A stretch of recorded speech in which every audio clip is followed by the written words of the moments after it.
says that Buttigieg is probably likely to have a harder time competing for the top spot in this third state than he did in the first two.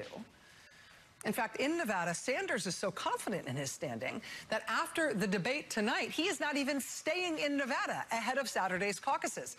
Sanders' campaign is apparently so confident they're going to win in Nevada that Sanders is moving on to start campaigning in California, even as the caucuses are still pending this weekend. But let's take a look at that polling, and let's also look at this intriguing news on turnout, because after some meh turnout numbers in Iowa and okay turnout numbers in New Hampshire, look at what was just reported out of Nevada today. This was the turnout for the Nevada caucuses in 2016, about 84,000. This was the turnout for the Nevada caucuses in 2016, about 84,000. No early voting. Turnout for the Nevada caucuses in 2016, about early voting for the caucuses. 3 days of it so far. And look, just with the early voting, even before the actual caucuses take place on Saturday, they're already in Nevada up past 77 votes. They are already closing in on the total number of caucus goers they had in Nevada in 2016, just 4 years ago. And that's before the caucuses even happened. I can't even really get my head around that.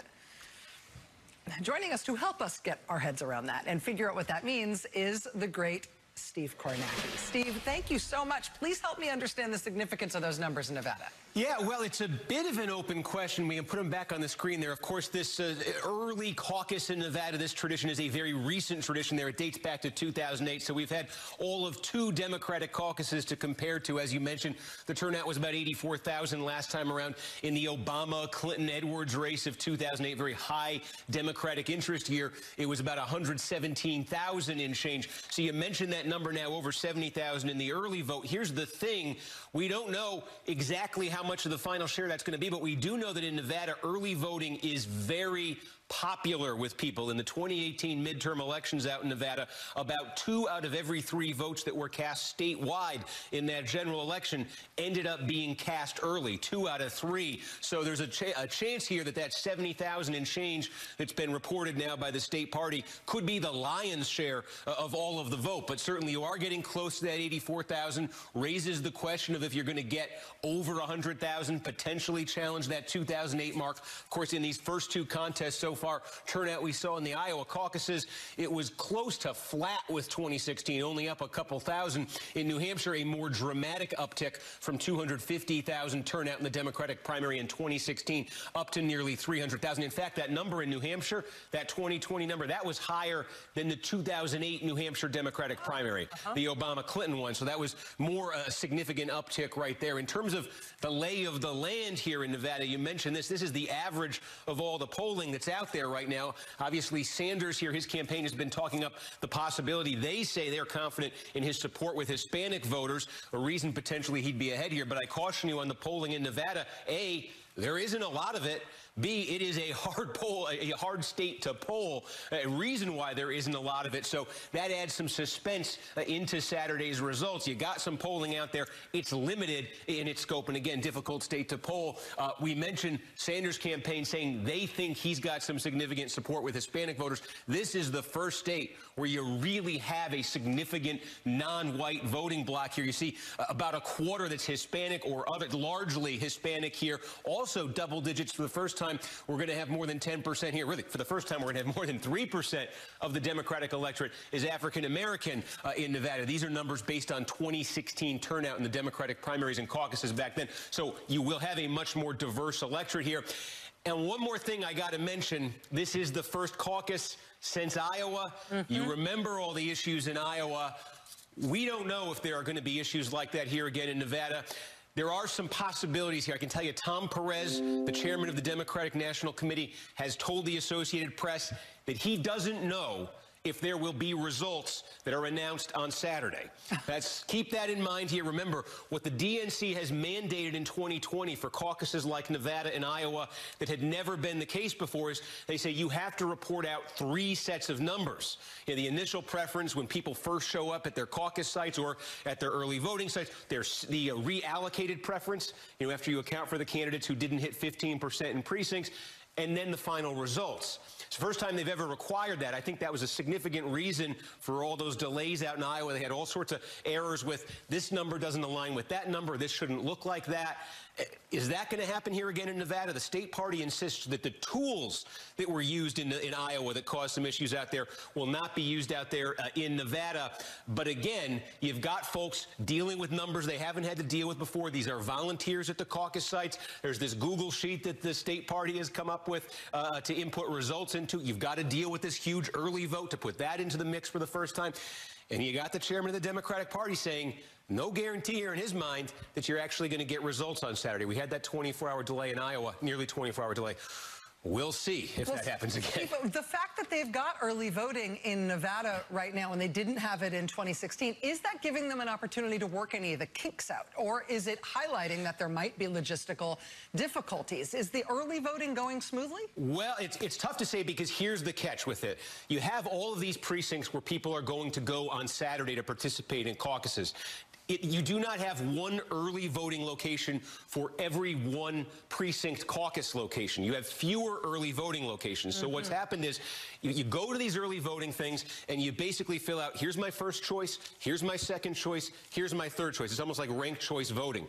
And then what happens is they get routed, the numbers get routed. They're supposed to get routed to whatever precinct you would normally be in on Saturday. And then the folks at the precinct supposedly are going to open up these iPads and they're going to have the numbers that have taken place from early voting routed into the iPad that they got in their individual precinct site. And they're going to look at the corner of the room and they're going to say, okay, we got 12 Biden people over here, we got 10 Warren people over here, 8 Klobuchar people over here, and they're going to write them down in the iPad, and it's going to be added with the early vote, and they're going to find out then this candidate hit 15%, that didn't hit 15%.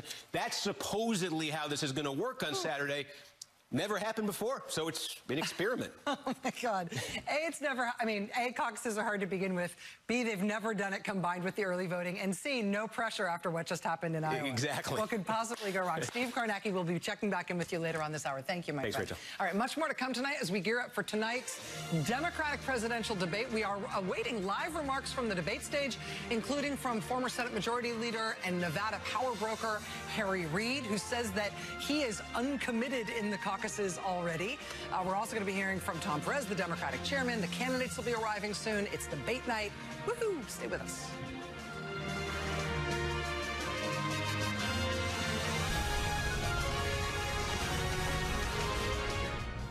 When managing diabetes, you can't always stop for a finger stick.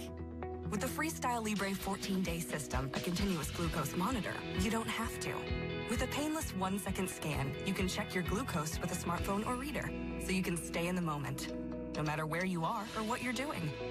Ask your doctor for a prescription for the Freestyle Libre 14-day system. You can do it without finger sticks. Learn more at freestylelibre.us. Saturdays happen. Pain happens. Aleve it. Aleve is proven stronger and longer on pain than Tylenol.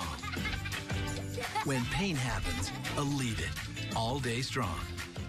Want amazing looking eyes? Try Lumify, the one-of-a-kind eye drops that Allure magazine said could be a game changer. Lumify dramatically reduces redness to help your eyes look whiter and brighter for up to 8 hours. With just one drop, Lumify, you won't believe your eyes. Different folks have different strokes. Yeah, yeah, yeah, yeah, yeah. Oh, get it, baby. Different moves for different grooves. Yeah, yeah, yeah, yeah, yeah. Whether your beauty routine is 3 steps or 57, make Nature's Bounty Hair, Skin, and Nails Step 1. It's the #1 brand uniquely formulated for silky hair, glowing skin, and healthy nails. Nature's Bounty, because you're better off healthy. We all use our cell phones very differently. Why the French family chose Verizon. Someone's streaming sports, someone's video chatting, friends. My parents are getting older, so knowing that I can get in touch with them at any time is really comforting. Grandma, you're on TV. Wow, what channel? The network more people rely on gives you more.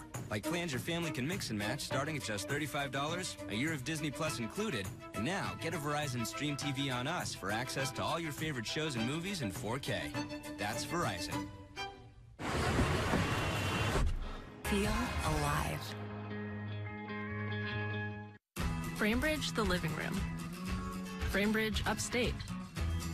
Framebridge, the big painting that Kevin did. The Red House. The cafes in Paris. Framebridge, Strawberry Man. Framebridge, silly. Framebridge, the anniversary.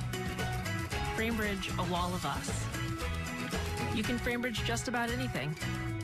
Live life, frame more.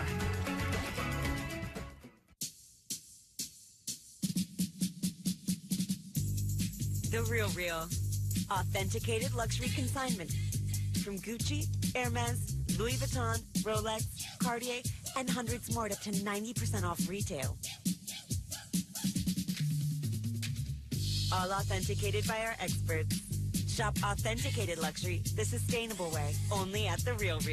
Get 20% off select items with the code REAL. The Real.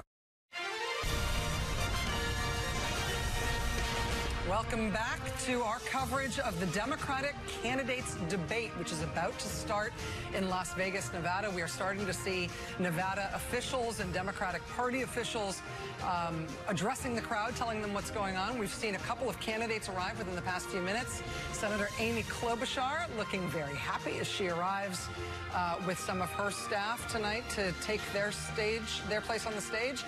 Vermont Senator Bernie Sanders arriving along with his wife Jane and some of their staff. We've seen the candidates arriving at different times. There's Mike Bloomberg tonight arriving. All of the candidates we believe are going to be announced right towards the top of the hour. There will be a number That's a of big constituency in California. He's been doing well there. We haven't had a lot of individual polls, though. Democratic Party Chairman Tom Perez, I think we're going to try to take those remarks live when he takes the stage at least, just because he's obviously sort of the man of the moment, given how difficult some of the primary process has been already and how much heat he has been bearing. I am joined here in New York by some of my esteemed colleagues.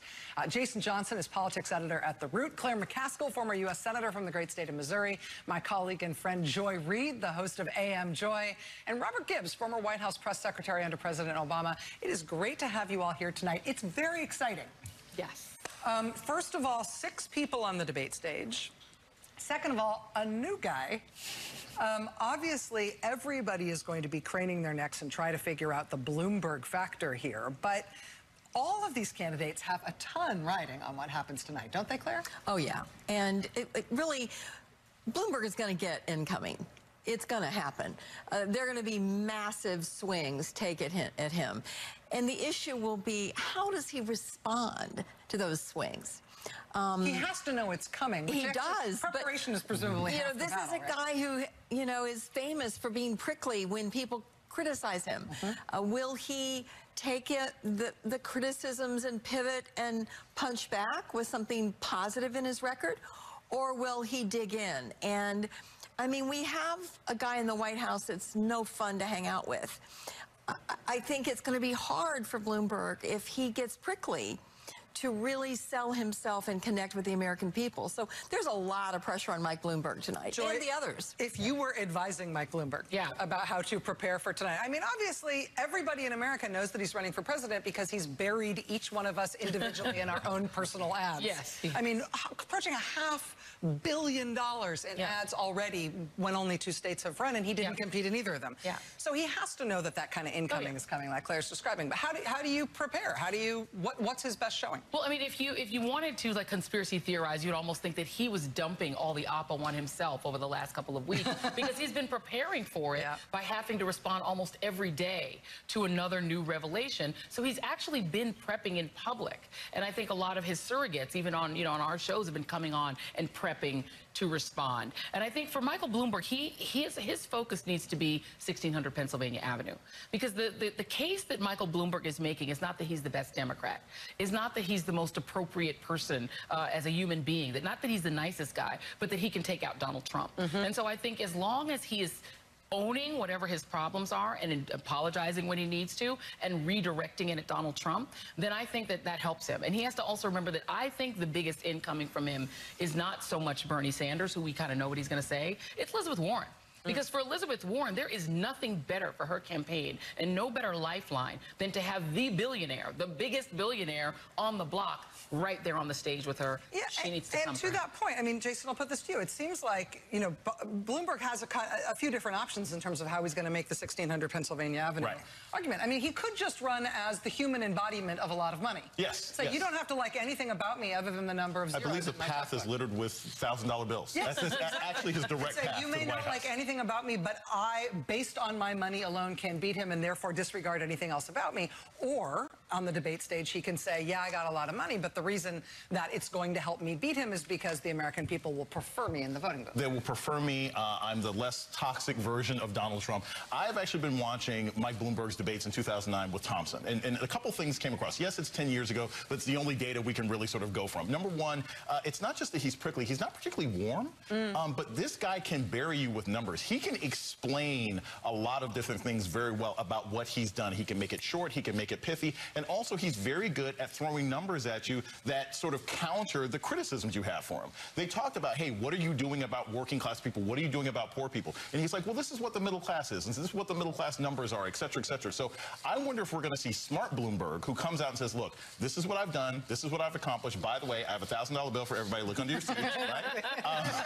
And then I will be better than Donald Trump. And I also think he's been the only person so far, we've only seen it online, he's the only person to bruise Bernie Sanders. Everybody else has stayed away from Bernie. If he can land a punch against Bernie Sanders, that's not about philosophy, but how Bernie Sanders runs his campaign, about his staff and their behavior, that could be a successful night for Bloomberg. Robert Gibbs, what are you watching for tonight? Well, a couple of things. I think New Hampshire taught us how important these debates are, right? The exit polls showed that 51% of voters said that the debate they watched was either the most important part of how they made their decision or an important part, right? And we know most of these voters are making their decisions late. Over half, or 48%, almost half, decided in those last few days. This is the last big moment before Nevada, and it is one of the last big moments before Super Tuesday. They may not be counting the votes on Saturday in Nevada. They're voting tonight in California. I would say it's a live shot of Vice President Biden arriving as we're talking. Go on. And to your point, I think the question is, does Bloomberg walk off the stage tonight as a billionaire or as an accomplished mayor of the largest city in New York that made progress on education, the environment, and the middle class? Who then has to engage with his critics about whether or not his record is something that the Democratic electorate isn't going to like. Absolutely. But if he is caricatured and painted into one corner as just being the rich guy in the field, then I think he'll have not had a very good night. The other rich guy in the field, it should be noted, Tom Steyer, who's polling in double digits in Nevada, did not meet DNC criteria to be on the stage tonight. And given that he's spent $14 million plus in that state, and it has sort of paid off for him in the polls, it's sort of a weird billionaire. One other quick thing I would say is these candidates can't lose sight of Bernie Sanders. If they all turn their fire on Bloomberg, and they may want to, let's color his candidacy before it gets completely out of our control. But if they leave Bernie Sanders to win Nevada, to do well in South Carolina, to do really well on Super Tuesday, you're going to create a delegate lead, maybe not a majority, but a plurality that is exceedingly hard to catch. And that gets you all the way to the convention before you know it. All right, we got more to come as we approach tonight's Democratic debate here on MSNBC. We're going to be hearing live from the stage in just a moment. Stay with us.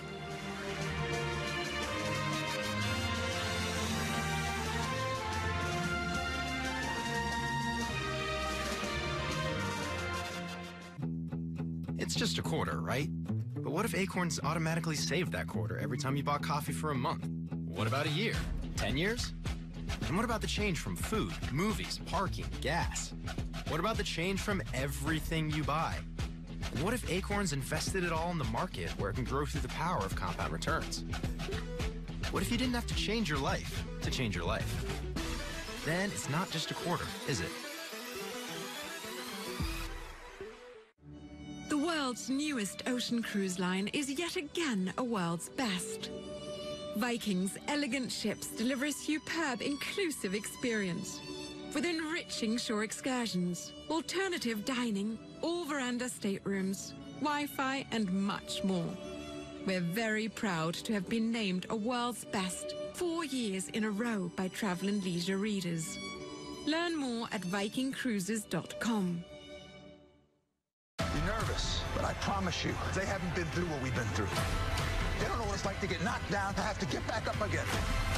They don't know what it is to fight. Who are we? Ben Affleck, The Way Back, rated R, only in theaters March 6th. I am totally blind. And Non-24 can make me show up too early or too late, or make me feel like I'm not really there.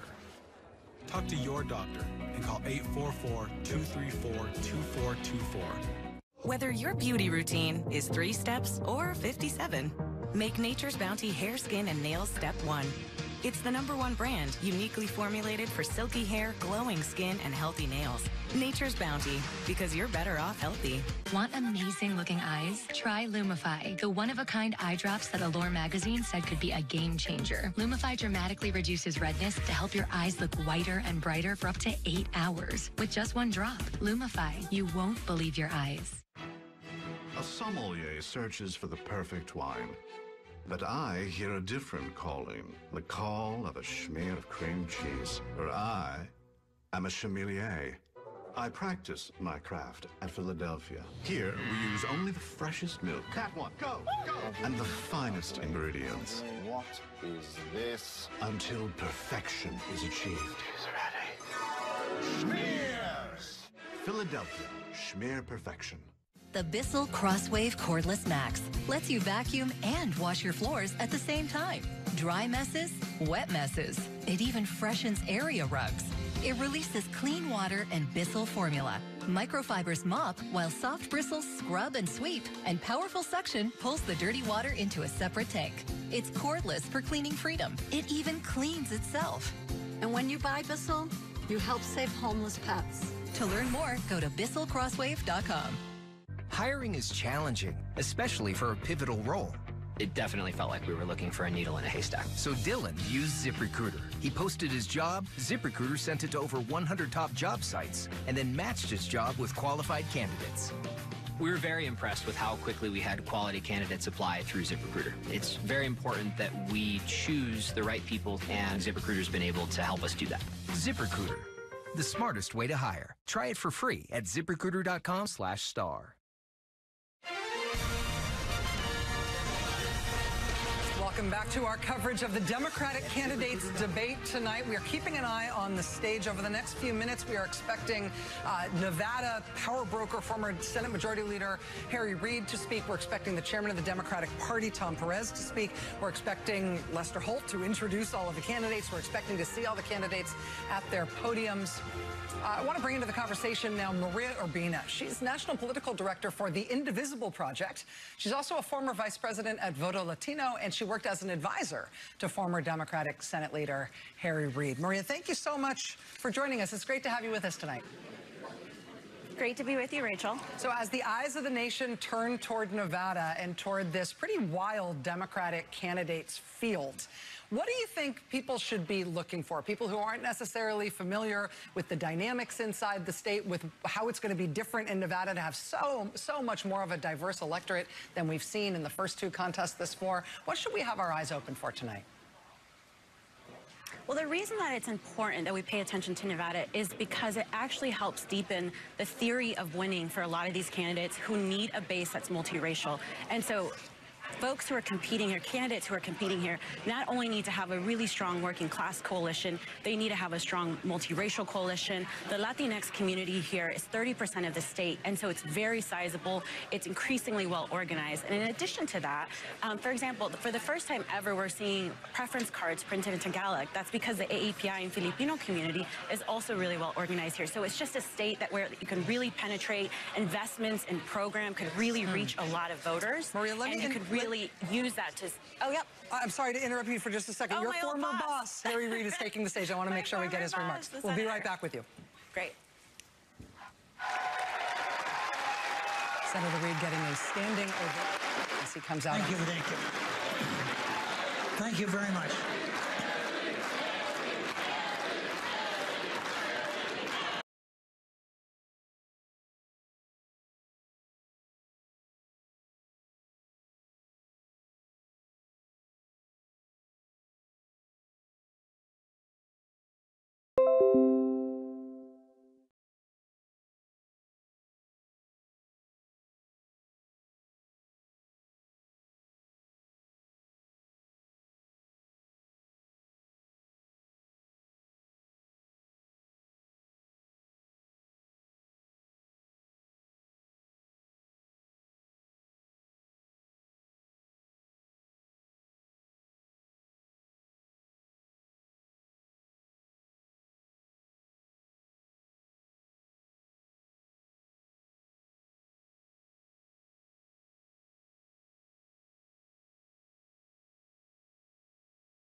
majority women.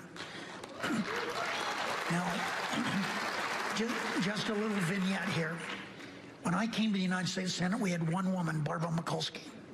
And over the years, as women started coming into the Senate, I can speak from experience. Every time we got another woman in the Senate got better.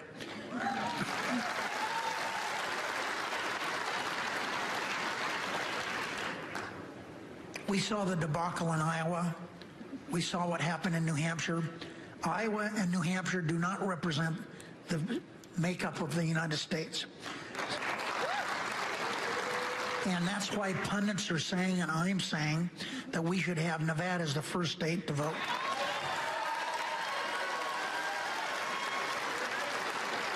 Nevada is a state where we've shown that state parties are meaningful. We have the best state party organization in the entire country. It didn't happen overnight. We've had many people to work to make it a good party. Appreciate Chairman McCurdy, what he's been doing. I doubt if she's here tonight, she's probably taking care of her children, doing a lot of things. I kept her real busy today. But no one has had a better impact in the state party development in Nevada than a woman by the name of Rebecca Lamb.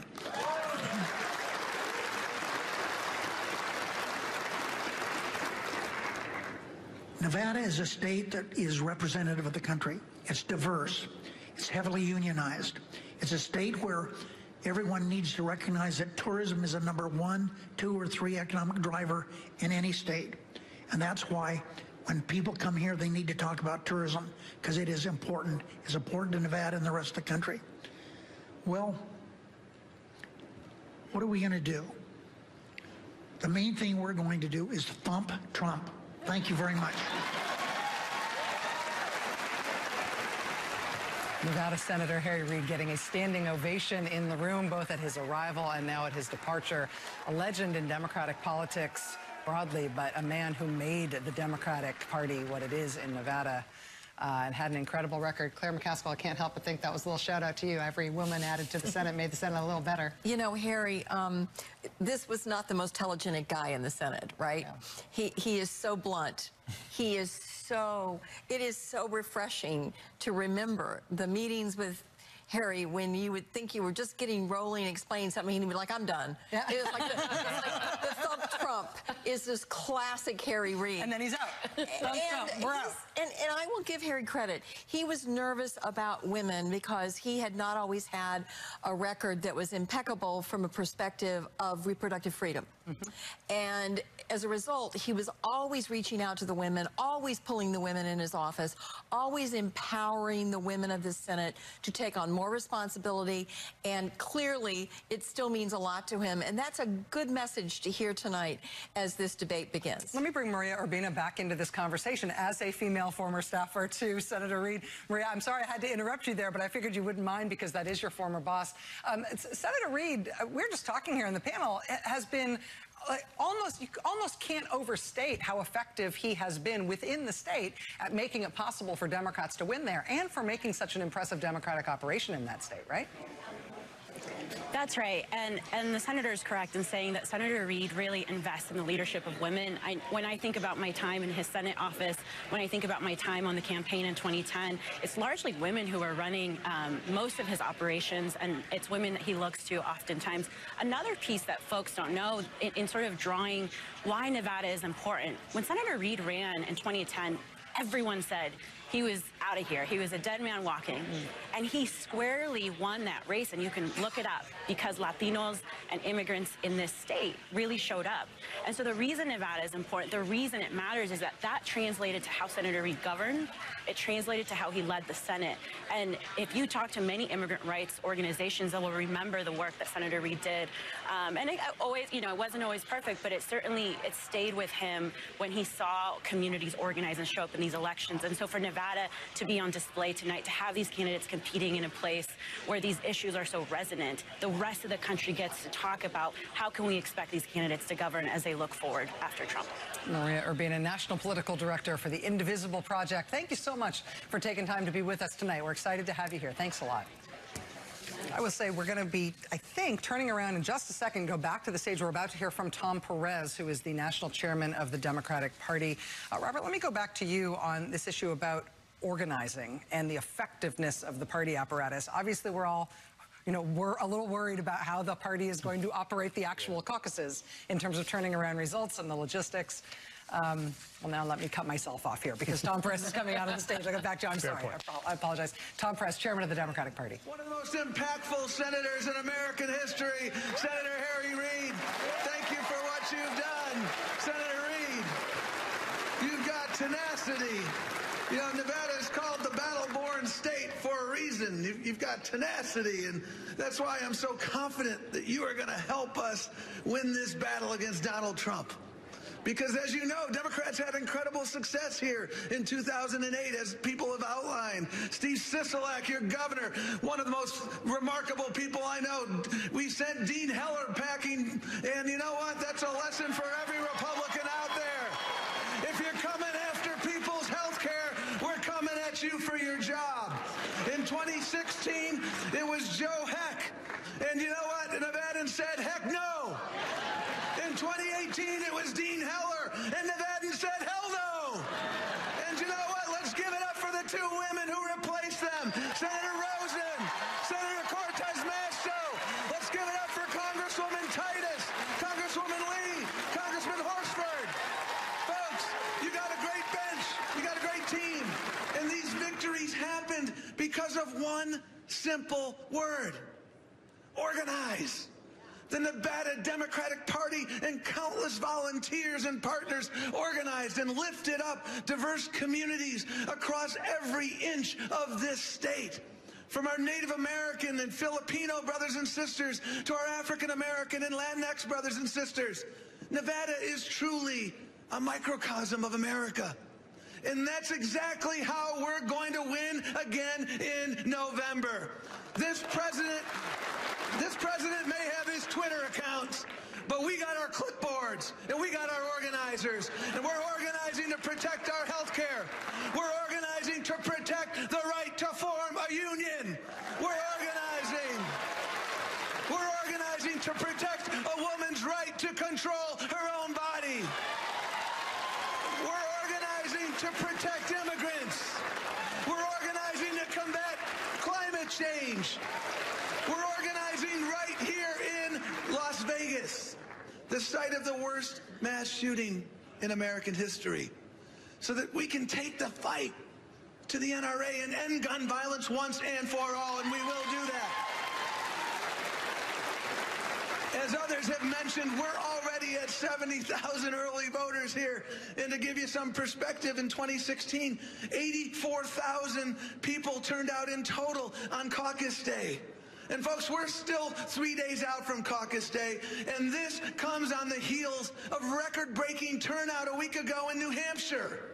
So we're making sure that more people can participate in our democracy. Nevadans can register on the same day. Caucus materials, as the chair pointed out, in English, Spanish, and Tagalog. Democrats are organizing around the values of the American people. And every single one of our candidates shares those values. And every single one of those candidates would make a far better president than President Trump.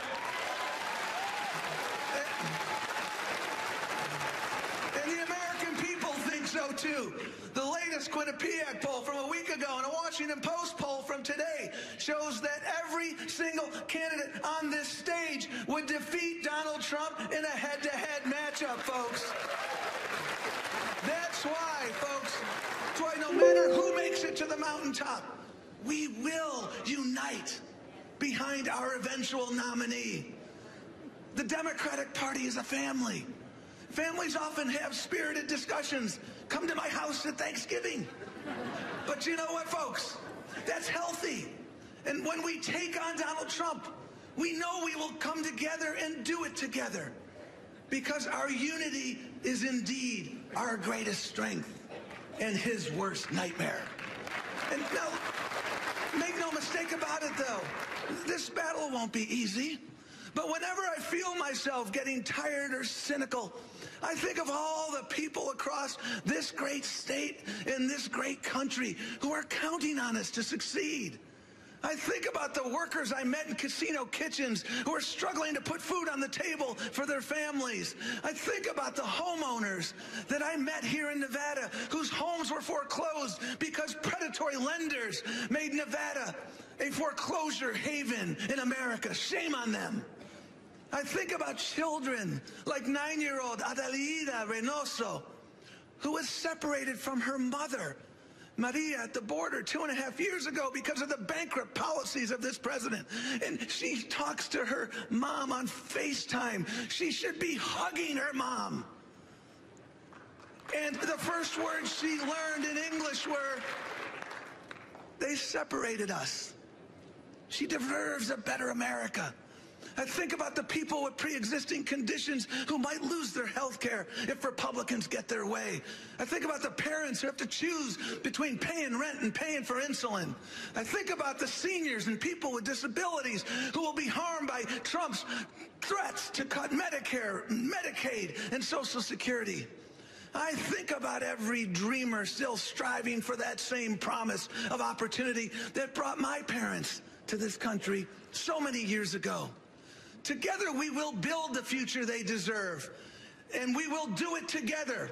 And if you want to join this fight, let's join it together. Text UNIFY to 43367. UNIFY 43367. Adelante, vamos a ganar. Nuestro voto es nuestra voz. Muchísimas gracias.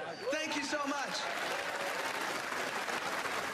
Democratic Party Chairman Tom Perez maybe as fired up as I've ever seen him, getting the crowd going tonight as we head towards the starting moments of tonight's Democratic candidates debate. That's right after this break. Stay with us.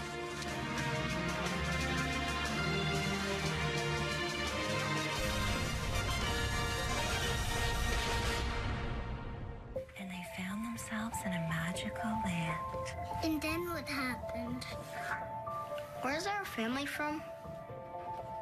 Was he my age? So Nan and Pops eloped? And then what happened, Daddy? Well, before us, there were your great-great-great-grandparents. Turn questions you've always had into stories you can't wait to share with Ancestry. Every American deserves access to affordable, high-quality health care. But one-size-fits-all government health insurance systems like Medicare for All, Medicare Buy-in, and the public option do the opposite. American families would face higher taxes, longer wait times, and lower quality care. They take choice and control away from patients and give it to politicians. We can't afford a one-size-fits-all system. Let's build on what's working and fix what's broken, not start over. A great president and an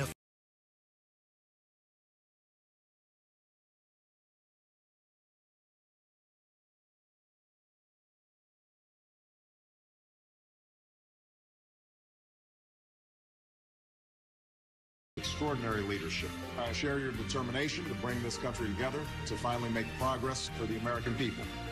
I'm Mike Bloomberg, and I approve this message. If you looked at America like a bird, and that was all you knew, would you really understand it with just that point of view? We've got a different way to look at it from right here on the ground. We don't just see United States, we see United Towns. We're grateful for what you bring, and all the sparks you've shown, and the thousands of towns that we get to call home.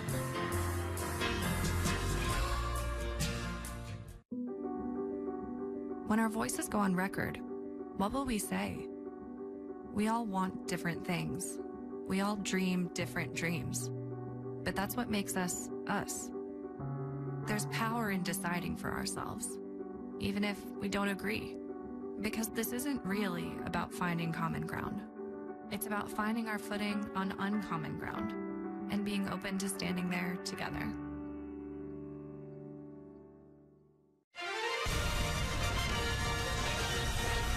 As the candidates prepare to take the stage. Let's go back one last time to Steve Kornacki. Steve, looking at the polling picture heading into tonight, obviously we're thinking about Nevada and about the overall state of the race. Bernie Sanders and his campaign feel exceedingly confident about their chances in Nevada. Yeah, I mean, take a look here nationally. This is our new NBC News Wall Street Journal poll just out in the last day. Bernie Sanders off that New Hampshire win, a double-digit lead nationally. And really what you see beneath Sanders here is just a lot of flux. You see Biden, who was running close to 30% pretty much for the entire campaign. That's been slashed in half because of those two poor performances he's turned in. Bloomberg, you see, has surged right into contention there for that #2 spot. You see Warren, Buttigieg, and Klobuchar both, got that great news out of New Hampshire just in terms of being so competitive there, but neither one of them surging to compete with Sanders yet, so some question marks there for them. I think what's interesting, though, Bloomberg will be on the stage tonight. So many questions about him. You see what he's done nationally. Look where he's been spending the money, where he's had the airwaves to himself in some cases. These are some Super Tuesday state polls that have come out in the last day. Bloomberg tied for the lead in North Carolina. This one's actually about a week old in Arkansas, but Bloomberg ahead in Arkansas, actually. Oklahoma, this one came out yesterday. Bloomberg up 6 there. However, California, biggest prize on Super Tuesday. Sanders, again, his campaign talking about an advantage they think they have with Hispanic voters. That could be a big reason for Sanders' lead there in California. But Bloomberg, you see that spending has put him in contention in a bunch of these Super Tuesday states. I think this one last poll item I can show you, though, is key, though. In our NBC Wall Street Journal poll, we asked voters, Democratic voters, if it's just Sanders and Bloomberg, and you got to choose right now, Sanders 57, Bloomberg 37. So that theory right now of Bloomberg getting the one-on-one and winning, not yet. I'm also like just imagining sociologically the number of people who don't fit into that, because 57 plus 37 is not 100. There are some people in America who are like, yeah, between Bernie Sanders and Mike Bloomberg, I can't decide. Like, that's just hard to believe, you know what I mean? Like, among all the two people in the world, you'd think that that would be a polarizing choice. We believe the candidates are about to get announced here in just a moment, and we'll pause when that happens and see them come out onto the stage. You see Senator Klobuchar there, Mayor Buttigieg. Let's watch this.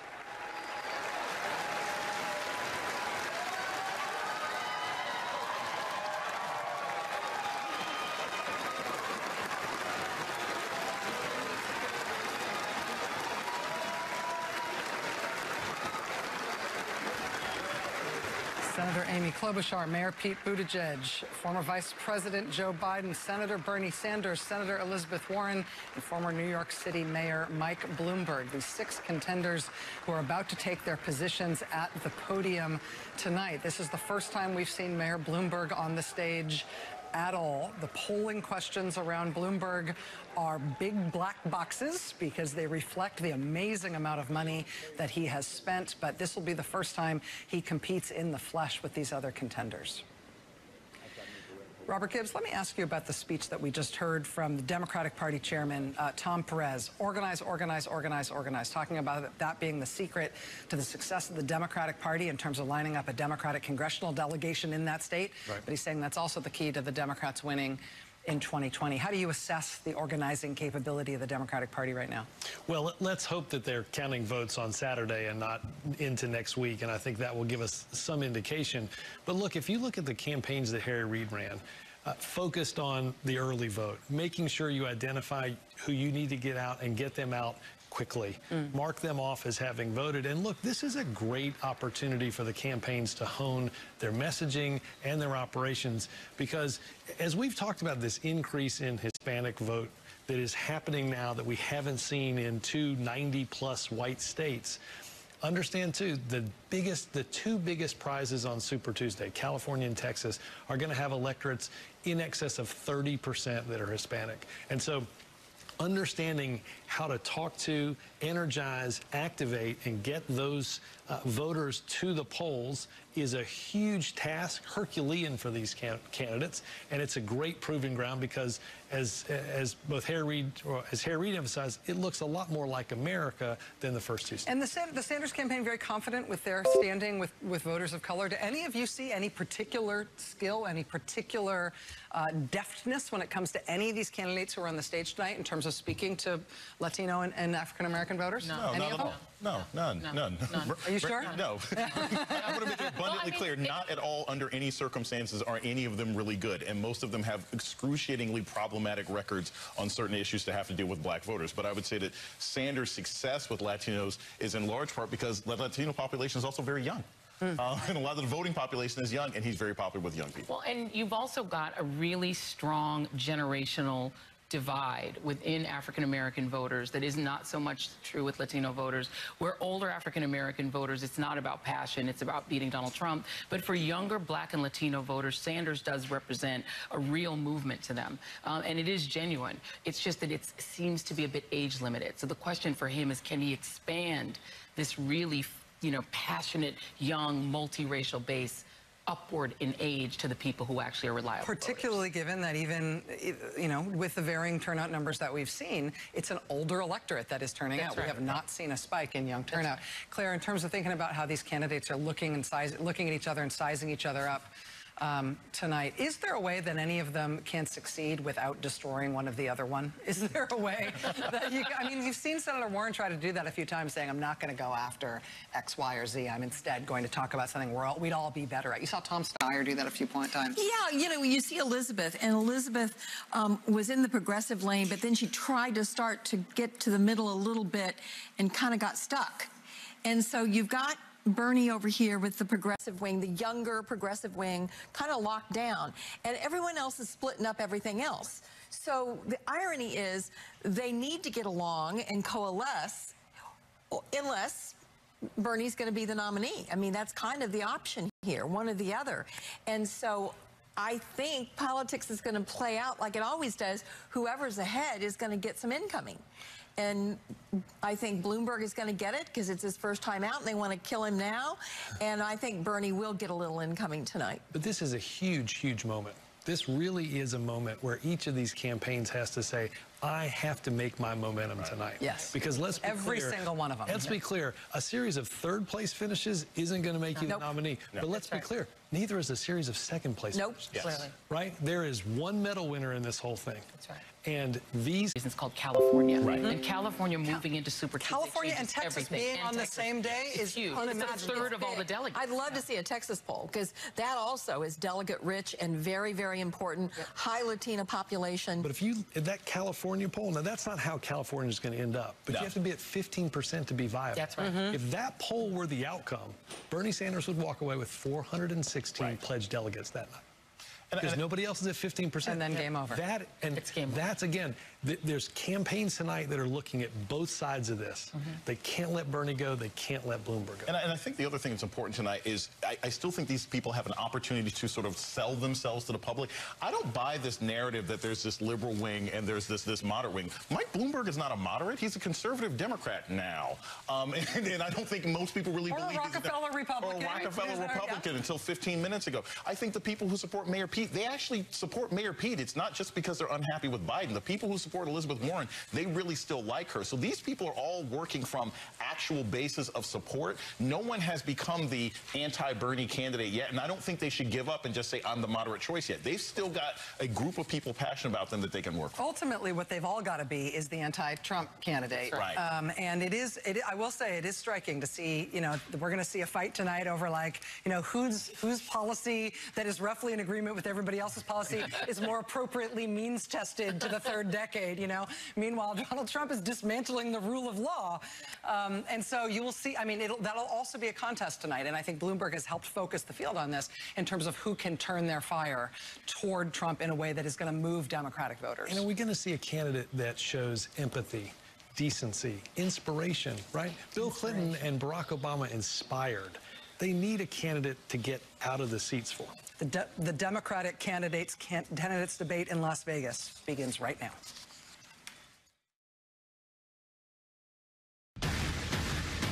Let us create the political revolution this country needs. The stakes could not be higher. We cannot afford to miss the mark or to miss this moment. I will bring this country together instead of tearing it apart. I can't do it alone. I need your help to climb that mountain. And together we're going to beat Donald Trump. 2020 is our time to change who makes the rules. I am ready. going to restore honor to our government and build a country that we can be proud of. From NBC News, the Democratic presidential debate, live from Las Vegas, Nevada.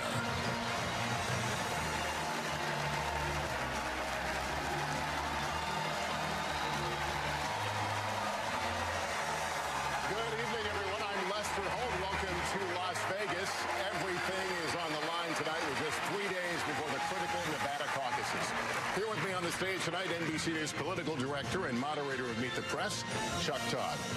And NBC News chief White House correspondent and MSNBC anchor, Hallie Jackson. Also joining us is Telemundo senior correspondent, Vanessa Ock. And editor of the Nevada Independent, John Ralston, who has covered Nevada politics for more than 3 decades.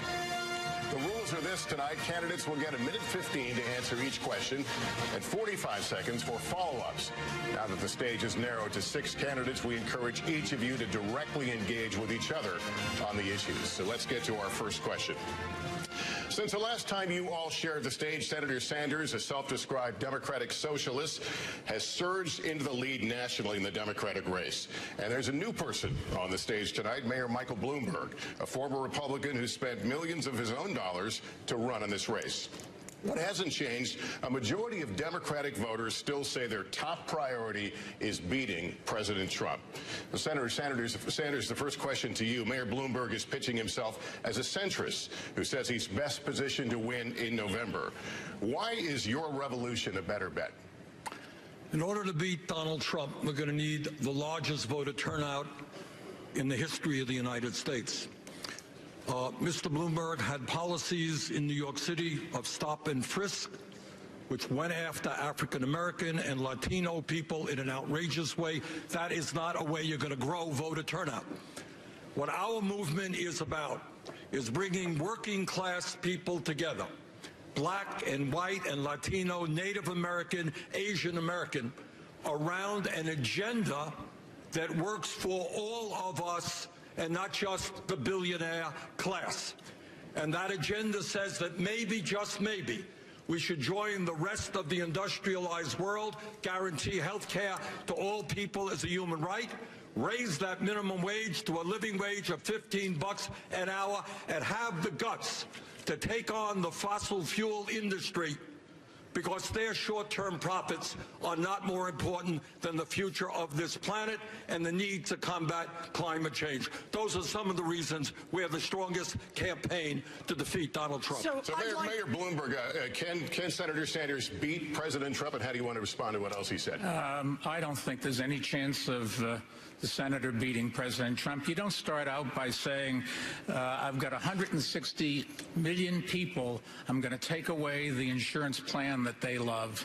That's just not a ways that you go and start building the coalition that the Sanders camp thinks that they can do. I don't think there's any chance whatsoever. And if he goes and is the candidate, we will have Donald Trump for another 4 years, and we can't stand that. So I'd like to talk about who we're running against. A billionaire who calls women fat broads and horse-faced lesbians. And no, I'm not talking about Donald Trump. I'm talking about Mayor Bloomberg. Democrats are not going to win if we have a nominee who has a history of hiding his tax returns, of harassing women, and of supporting racist policies like redlining and stop and frisk. Look, I'll support whoever the Democratic nominee is, but understand this. Democrats take a huge risk if we just substitute one arrogant billionaire for another. This country has worked for the rich for a long time and left everyone else in the dirt. It is time to have a president who will be on the side of working families and be willing to get out there and fight for them. That is why I am in this race, and that is how I will beat Donald Trump. Senator Klobuchar, what do you think the path is from this stage to the White House? What works? I think the path is a high voter turnout. I'm the one on this stage that had the highest voter turnout of any state in the country when I led the ticket, as well as bringing in rural and suburban voters. and I've done that as well. And I'm the only one with the receipts to have done that in Republican congressional districts over and over again. But I want to say this. I actually welcomed Mayor Bloomberg to the stage. I thought that he shouldn't be hiding behind his TV ads. And so I was all ready for this big day. And then I looked at the memo from his campaign staff this morning. And it said that he actually thought that 3 of us should get out of the way. That is what his campaign said, because we should pave the way for him to become the nominee. You know, I have been told as a woman, as someone that maybe no one thought was still going to be standing up on this stage, but I am because of pure grit and because of the people out there. I've been told many times to wait my turn and to step aside. And I'm not going to do that now, and I'm not going to do that because a campaign memo from Mayor Bloomberg said this morning that the only way that we get a nominee is if we step aside for him. I think we need something different than Donald Trump. I don't think you look at Donald Trump and say we need someone richer in the White House. Thank you. Mayor Bloomberg, there's a lot for you to respond to there, so here's your opportunity. I think we have 2 questions to face tonight. One is, who can beat Donald Trump? And number 2, who can do the job if they get into the White House? And I would argue that I am the candidate that can do exactly both of those things. I'm a New Yorker. I know how to take on an arrogant con man like Donald Trump that comes from New York. I'm a mayor. I was a mayor. I know how to run a complicated city, the biggest, most diverse city in this country. I'm a manager. I knew what to do after 9/11 and brought the city back stronger than ever. And I'm a philanthropist who didn't inherit his money, but made his money. And I'm spending that money to get rid of Donald Trump, the worst president we have ever had. And if I can get that done, it will be a great contribution to America and to my kids. Vice President Biden, let you weigh in here. In terms of who can beat Donald Trump, NBC did a poll yesterday. It says Joe Biden is best equipped to beat Donald Trump. That's what your poll said. And it said that I can beat him in those toss-up states, too, those states we have to win. I'm ahead by 8 points across the board. So in terms of being able to beat Donald Trump, I'm better positioned, according to your poll, than anybody else to beat Donald Trump. Number 1. Number 2. The mayor makes an interesting point. The mayor says that he has a great record, that he's done these wonderful things. Well, the fact of the matter is he has not managed his city very, very well when he was there. He didn't get a whole lot done. He had stop and frisk, throwing close to 5 million young black men up against the wall. And when we came along in our administration, President Obama, and said we're going to send in a moderator a mediator to stop it, he said that's unnecessary. So we're going to get a chance to talk about the mayor's record. But in terms of who is best prepared to beat Donald Trump, look at your poll and what it says. Mayor Buttigieg, you'd like to weigh in? Yes, we've got to wake up as a party. We could wake up 2 weeks from today, the day after Super Tuesday, and the only candidates left standing will be Bernie Sanders and Mike Bloomberg, the 2 most polarizing figures on this stage. And most Americans don't see where they fit if they've got to choose between a socialist who thinks that capitalism is the root of all evil and a billionaire who thinks that money ought to be the root of all power. Let's put forward somebody who actually lives and works in a middle-class neighborhood in an industrial Midwestern city. Let's put forward somebody who's actually a Democrat. Look,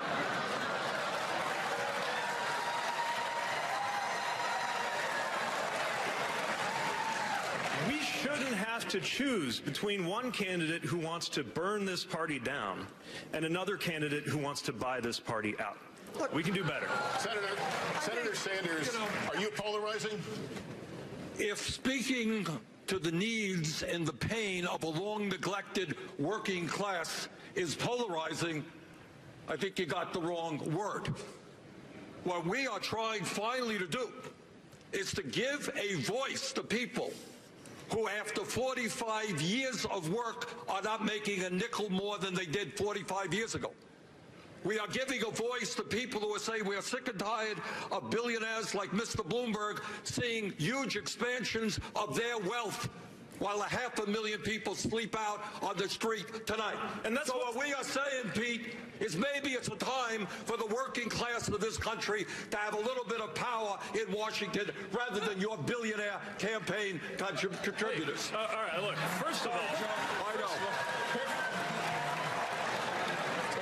Look, my campaign is fueled by hundreds of thousands of contributors. Including 26 billionaires. Among the hundreds of thousands of contributors. And look, we've got to unite this country to deal with these issues. You're not the only one who cares about the working class. Most Americans believe we need to empower workers. As a matter of fact, you're the one who is at war with the culinary union right here in Las Vegas.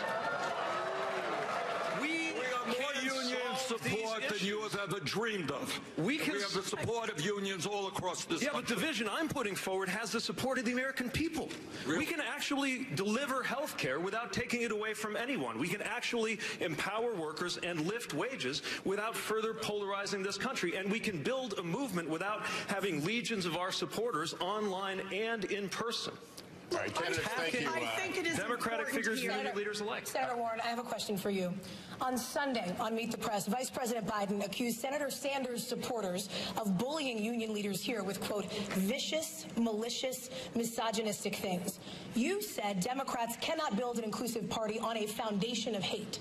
Are Senator Sanders and his supporters making it harder for Democrats to unify in November? Look, I have said many times before, we are all responsible for our supporters, and we need to step up. That's what leadership is all about. But the way we are going to lead this country and beat Donald Trump is going to be with a candidate who has rock-solid values and who actually gets something done. When Mayor Bloomberg was busy blaming African Americans and Latinos for the housing crash of 2008, I was right here in Las Vegas, literally just a few blocks down the street, holding hearings on the banks that were taking away homes from millions of families. That's when I met Mr. Estrada, one of your neighbors. He came in to testify, and he said he thought he'd done everything right with Wells Fargo. But what had happened? They took away his house in a matter of weeks. This man stood there and cried while he talked about what it was like to tell his two little daughters that they might not be in their elementary school, that they might be living out of their van. I spent the next years making sure that would never happen again. Wall Street fought us every inch of the way on a consumer agency. They lost, and I won. We need a candidate with unshakable values and a candidate who can actually get something done for working people. Thank you, Senator. That's why I'm in this race, and that's how I'll beat Donald Trump. Senator Sanders.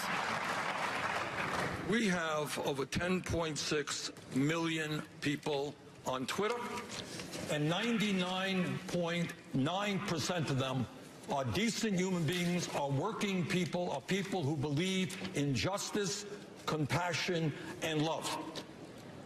And if there are a few people who make ugly remarks, who attack trade union leaders, I disown those people. They are not part of our movement.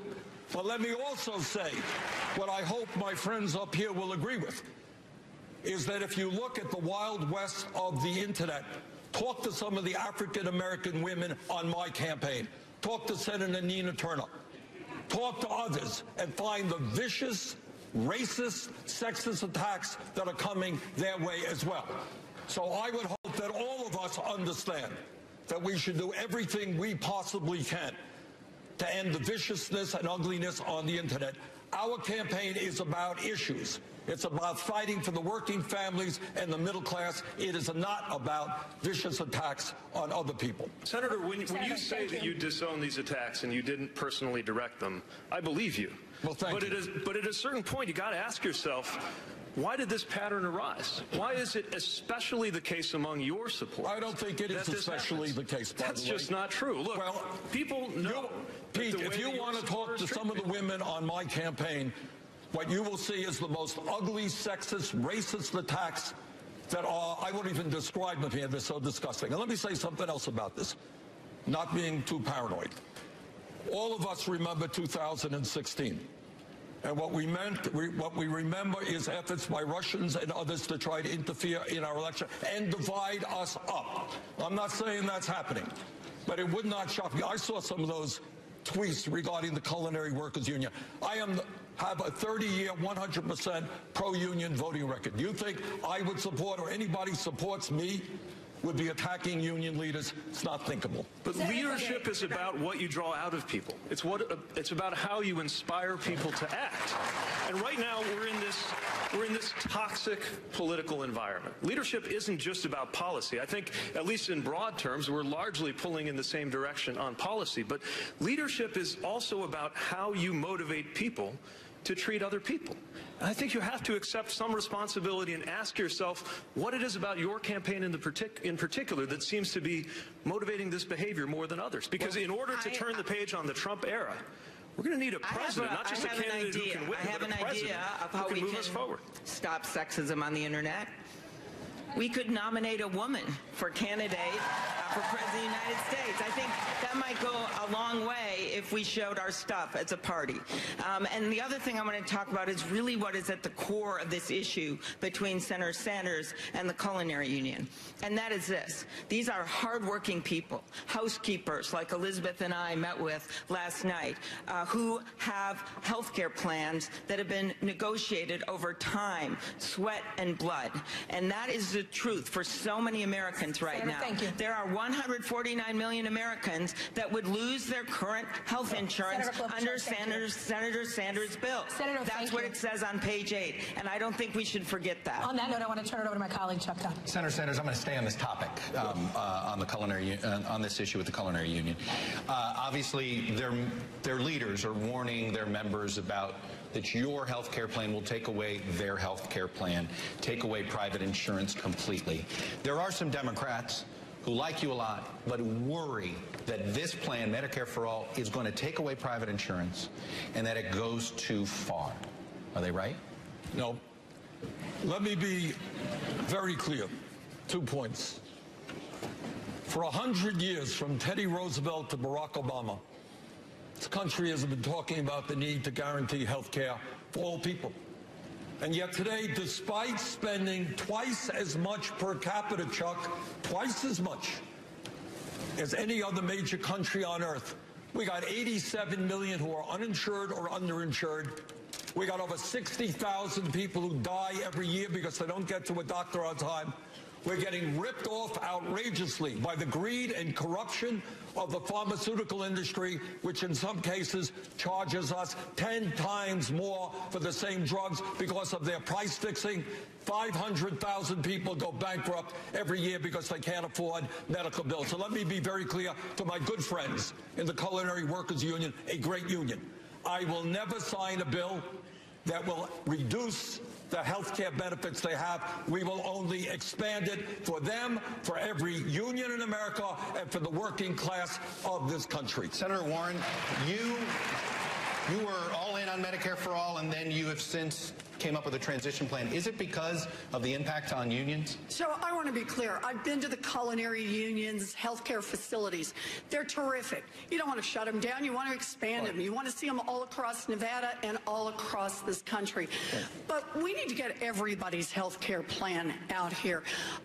Mayor Buttigieg really has a slogan that was thought up by his consultants to paper over a thin version of a plan that would leave millions of people unable to afford their health care. It's not a plan, it's a PowerPoint. And Amy's plan is even less. It's like a Post-it note, insert plan here. Bernie very much has a good start, but instead of expanding and bringing in more people to help, instead his campaign relentlessly attacks everyone who asks a question or tries to fill in details about how to actually make this work. And then his own advisors say, Your name check me second. Yes, okay. I think Amy said. I'm more of a Microsoft Word guy, and if you look at my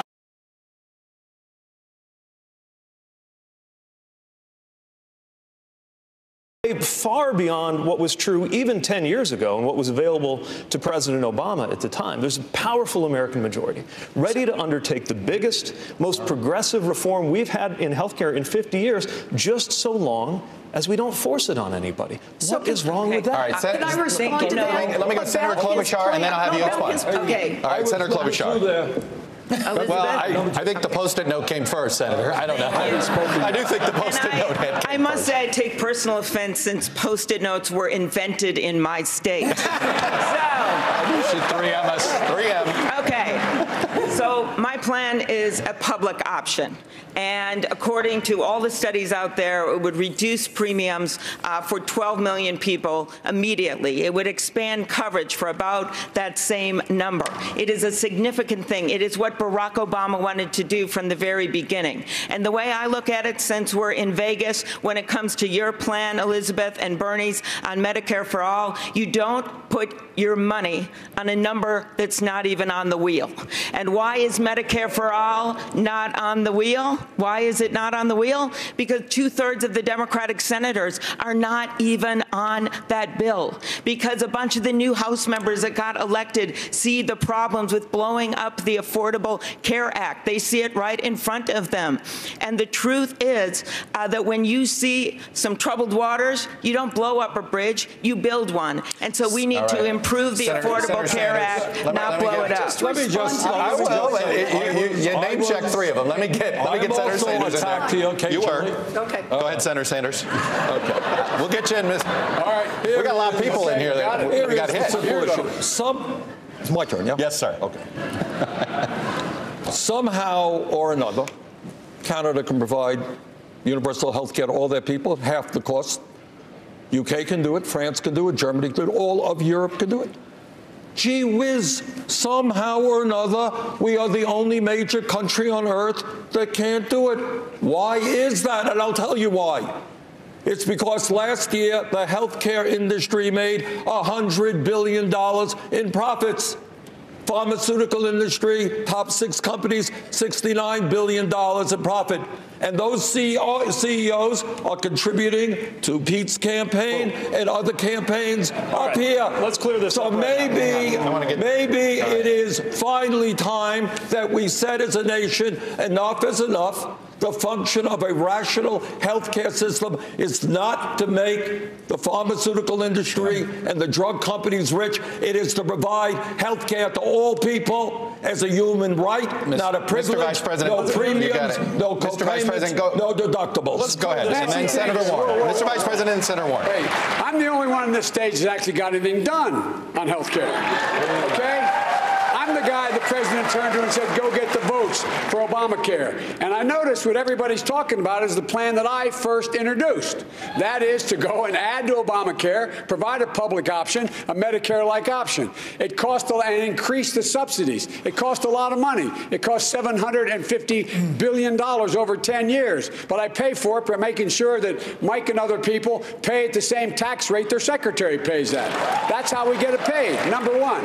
Number two, you know, from the moment we passed that signature legislation, Mike called it a disgrace, number one. Number two, Trump decided to get rid of it. And number three, my friends here came up with another plan. But they don't tell you. When you ask Bernie how much it cost, the last time he said that, I think it was on your show, he said, we'll find out. We'll find out how, or something to that effect. It cost over $35 trillion bucks. Right. Let's get real. Senator Warren, you get the final word on this. We're going to move to another question. Go ahead, Senator Warren. Go ahead, Senator Warren. So I actually took a look at the plans that are posted. Mayor Buttigieg, there are 4 expenses that families pay, right? Premiums, deductibles, copays, and uncovered medical expenses. Mayor Buttigieg says he will put a cap only on the premiums. And that means families are going to pick up the rest of the cost. Amy, I looked online at your plan. It's 2 paragraphs. Families are suffering, and they need a plan. You can't simply stand here and trash an idea to give health care coverage to everyone without having a realistic plan of your own. And if you're not going to own up to the fact either that you don't have a plan or that your plan is going to leave people without health care coverage, full coverage, then you need to say so. I just want to say on this, when I was in Reno, when I met a man who said he had diabetes, he gets his insulin through the VA, but his sister and his daughter also have diabetes. No way to pay for their insulin. 3 human beings right here in Nevada My plan who takes are care of that. struggling. They share one insulin prescription. Mayor Bloomberg, was Vice President Biden right? You weren't a fan of Obamacare? I am a fan of Obamacare. At the beginning, Mr. Mayor. Mr. Vice President, I just checked the record because you'd said one time that I was not. In 2009, I testified and gave a speech before the mayor's conference in Washington, advocating it and trying to get all the mayors to sign on. And I think at that time I wrote an article praising Obamacare. It was either in the New York Post or the Daily News. So the facts are I was there. Let me finish. Thank you. I was in favor of it. I thought it didn't go as far as we should. What Trump has done to this is a disgrace. The first thing we've got to do is get the White House and bring back those things that were left, and then find a ways to expand it. Another public option, to having some rules about capping charges. All of those things. We shouldn't just walk away and start something that is totally new, untried. Vice President Biden, go ahead. The mayor said when we passed it, the signature piece of this administration, it's a disgrace. They're the exact words. It was a disgrace. Look it up. Check it out. It was a disgrace. Thank you. I cover, by the way, I plan. You do not have surprise billing. You bring down drug prices. People are not, it gives people all the things we're just talking about. I guess you're not got the time to do it, but I'll get a chance to talk about it. Thank you, sir. Lester? All right. Mayor Bloomberg, at the beginning of this debate, you took some incoming fire on this next topic, so let's get into it. In 2015, this is how you describe your policing policy as mayor. Quote, we put all the cops in the minority neighborhoods, and you explain that as, quote, because that's where all the crime is.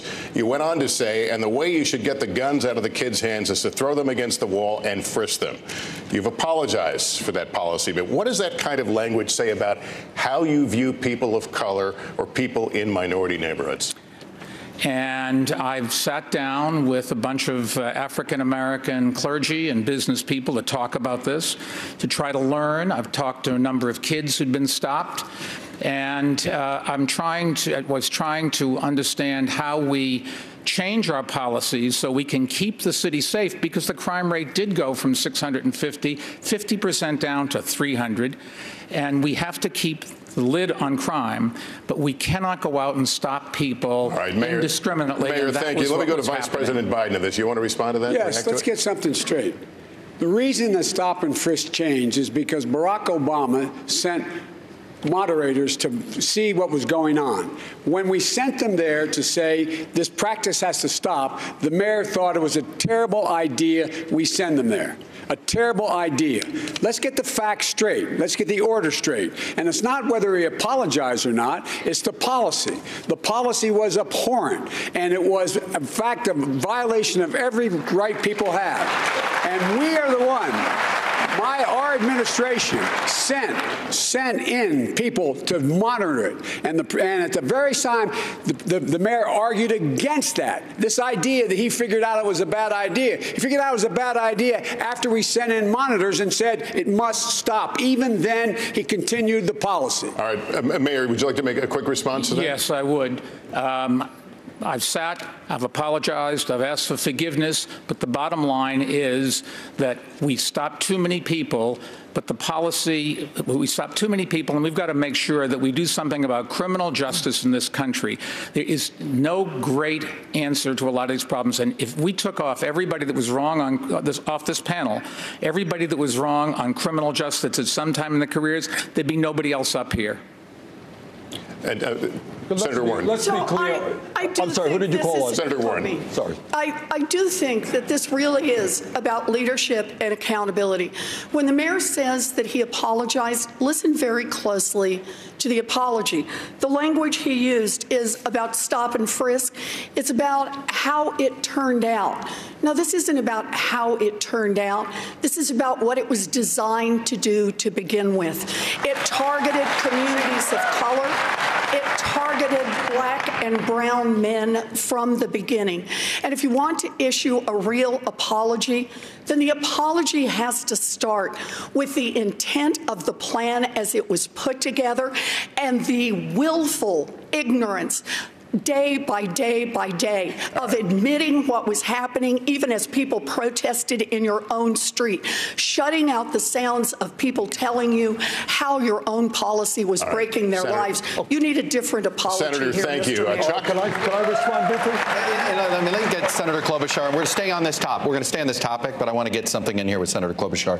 When you were the top prosecutor in Minneapolis, Senator, there were at least 24 instances where police were involved in the deaths of civilians. None of those officers were prosecuted.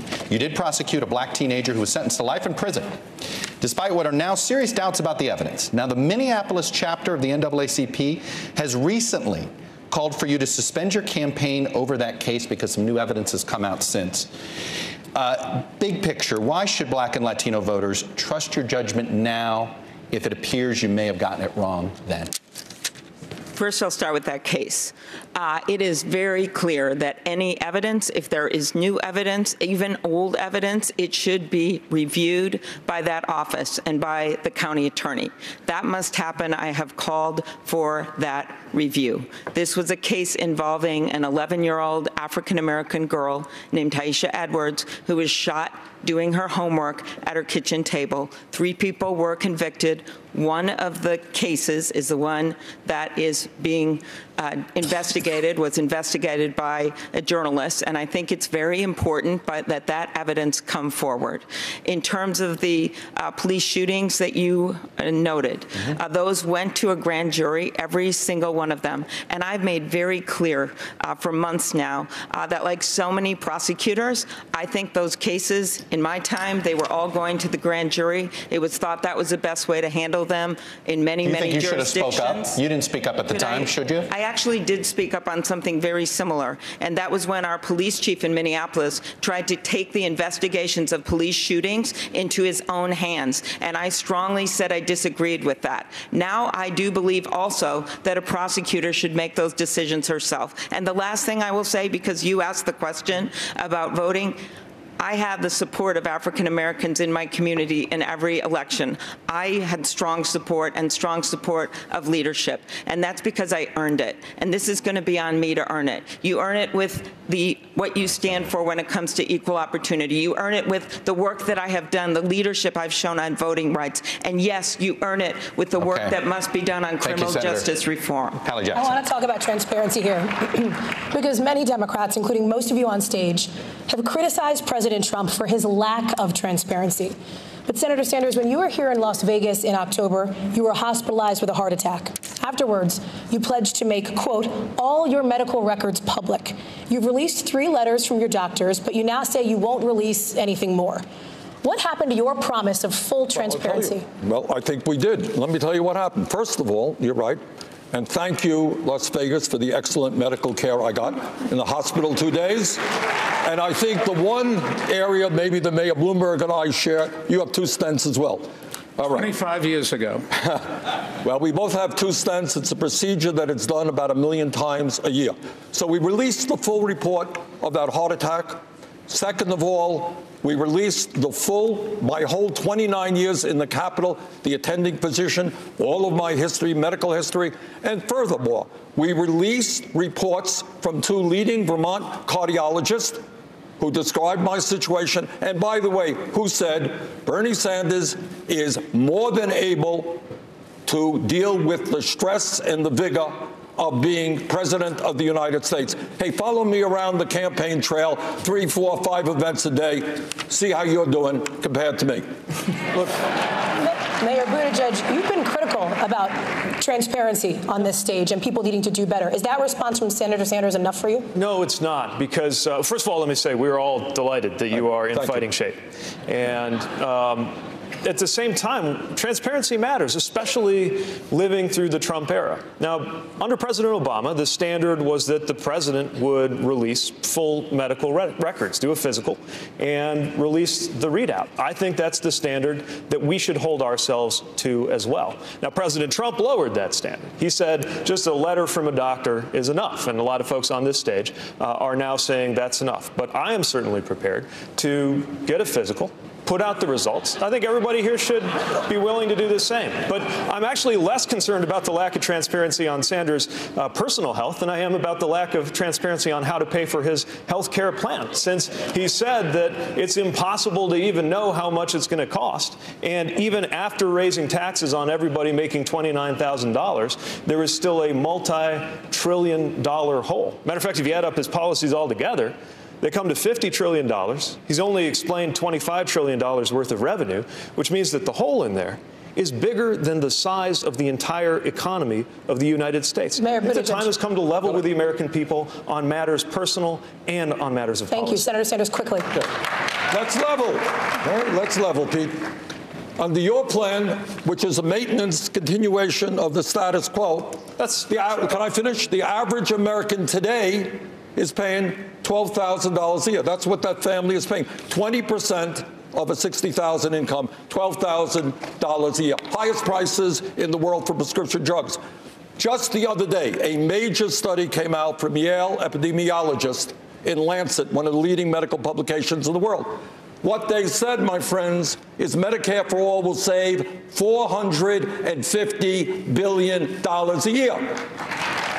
Because we are eliminating the absurdity of thousands of separate plans that require hundreds of billions of dollars of administration. And by the way, ending the $100 billion a year in profiteering from the drug companies and the insurance companies. Really important.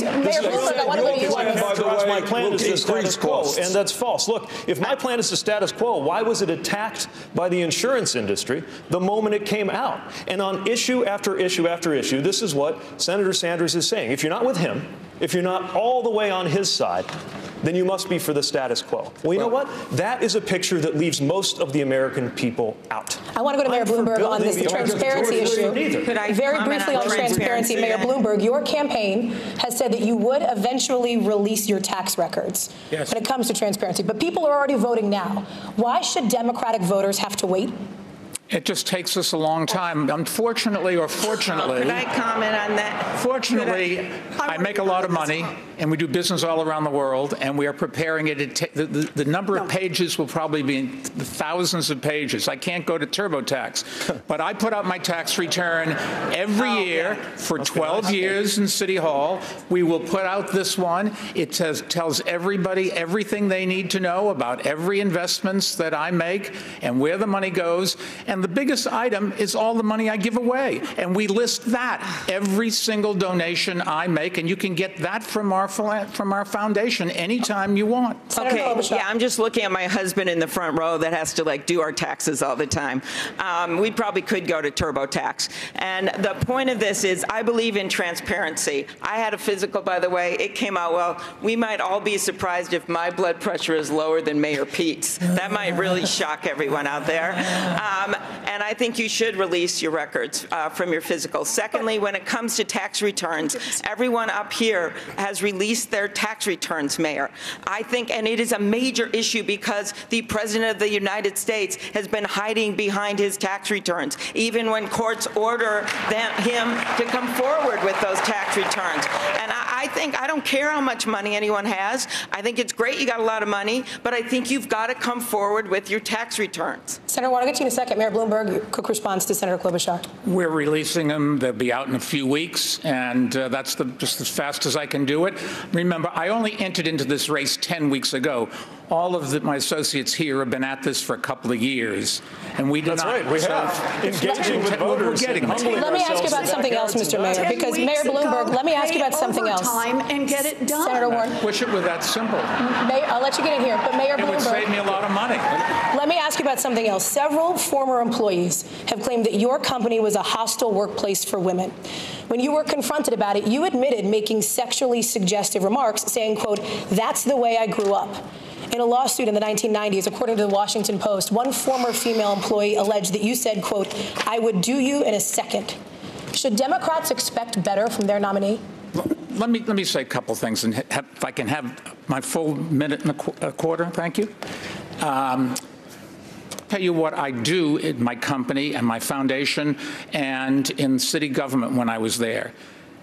In my foundation, the person that runs it's a woman. 70% of the people there are women. In my company, lots and lots of women have big responsibilities. They get paid exactly the same as men.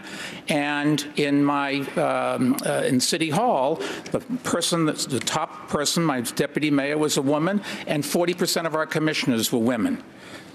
I am very proud of the fact that about 2 weeks ago, we were awarded. We were voted the the best place to work, second best place in America. If that doesn't say something about our employees and how happy they are, I don't know what does. Senator Warren, you've been critical of Mayor Bloomberg on this issue. Yes, I have, and I hope you heard what his defense was. I've been nice to some women. Agreements between two parties that wanted to keep it quiet, and that's up to them. They signed those agreements, and we'll live with it. So wait, when you say it is up to, I just want to be clear. Some is how many? And when you say they signed them and they wanted them, if they wish now to speak out and tell their side of the story about what it is they allege, that's now okay with you? You're releasing them on television tonight? Senator? No. Is that right? Senator, Senator, the company and somebody else, in this case, a man or a woman, or could be more than that, they decided when they made an agreement that they wanted to keep it quiet for everybody's interest. They signed the agreements, and that's what we're going to live with. I'm sorry. No, the question is, are the women bound by being muzzled by you? And you could release them from that immediately, because understand, this is not just a question of the mayor's character. This is also a question about electability. We are not going to beat Donald Trump with a man who has who knows how many non-disclosure agreements and the drip, drip, drip of stories of women saying they have been harassed and discriminated against. That's not what we do as Democrats. Mr. Vice President. Look, let's get something straight here. It's easy. All the mayor has to do is say, you are released from the non-disclosure agreement, period. We talk about transparency here. This guy got himself in trouble and maybe saying that he couldn't disclose what he did. He went to his company. Just to be super clear, that was about the list of clients. No, so no, nobody no, gets no. to I know what you mean. No, you're right. But he said, he went to the company and said, I want to be released. I want to be able to do it. Look, this is about transparency from the very beginning, whether it's your health record, whether it's your taxes, whether you have cases against you, whether or not people have signed non-disclosure agreements. You think that women, in fact, were ready to say, I don't want anybody to know about what you did to me?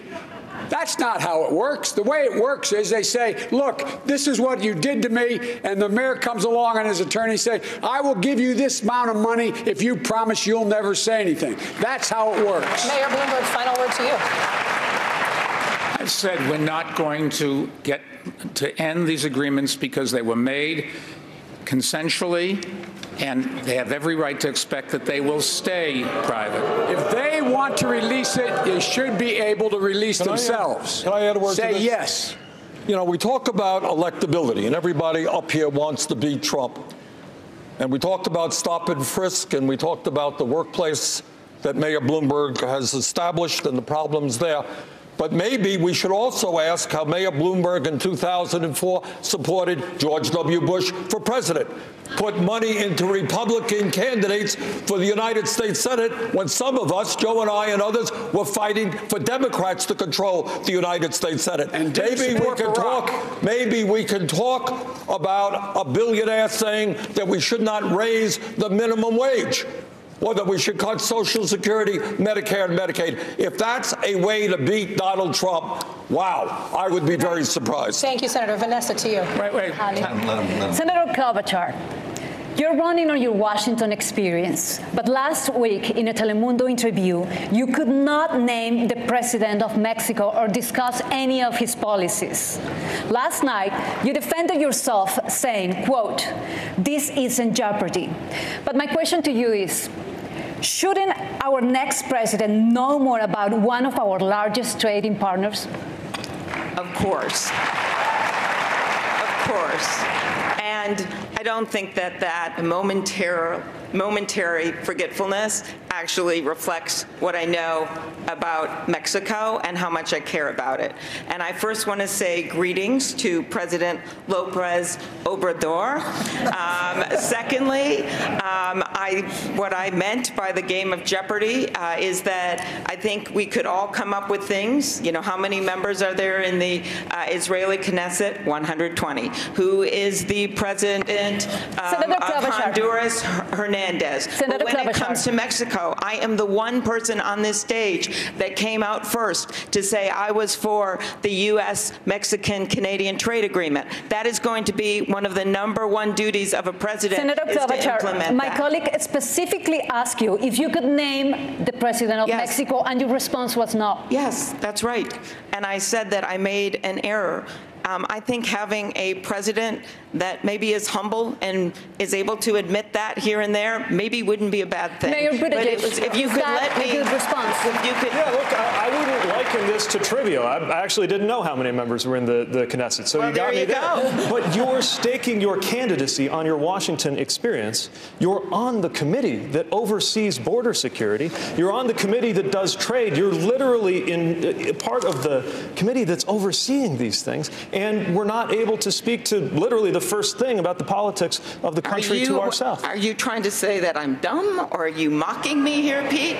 I'm saying that you shouldn't trivialize I made that an error. People sometimes forget names. I am the one that has, #1, has the experience based on passing over 100 bills. If I could respond, this was a pretty big allegation. He's basically saying that I don't have the experience to be president of the United States. I have passed over 100 bills as the lead Democrat since being in the U.S. Senate.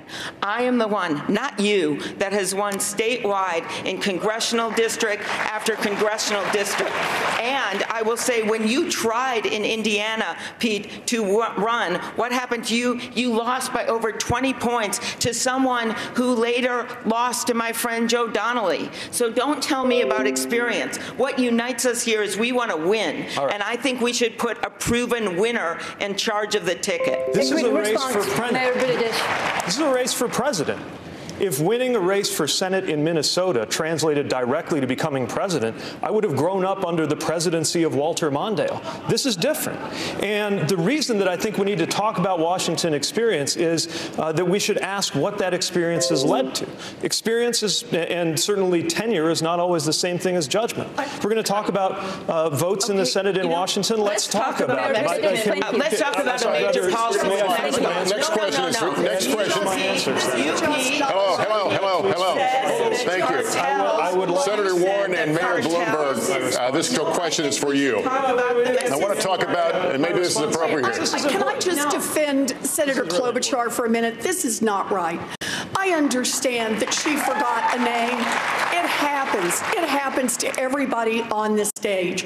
Look, you want to ask about whether or not you understand trade policy with Mexico? Have at it. And if you get it wrong, man, you ought to be held accountable for that. You want to ask about the economy and you get it wrong, you ought to be held accountable. You want to ask about 1,000 different issues and you get it wrong, you ought to be held accountable. But let's just be clear. Missing a name all by itself does not indicate that you do not understand what's going on. And I just think this is unfair. Senator Warren, you're right.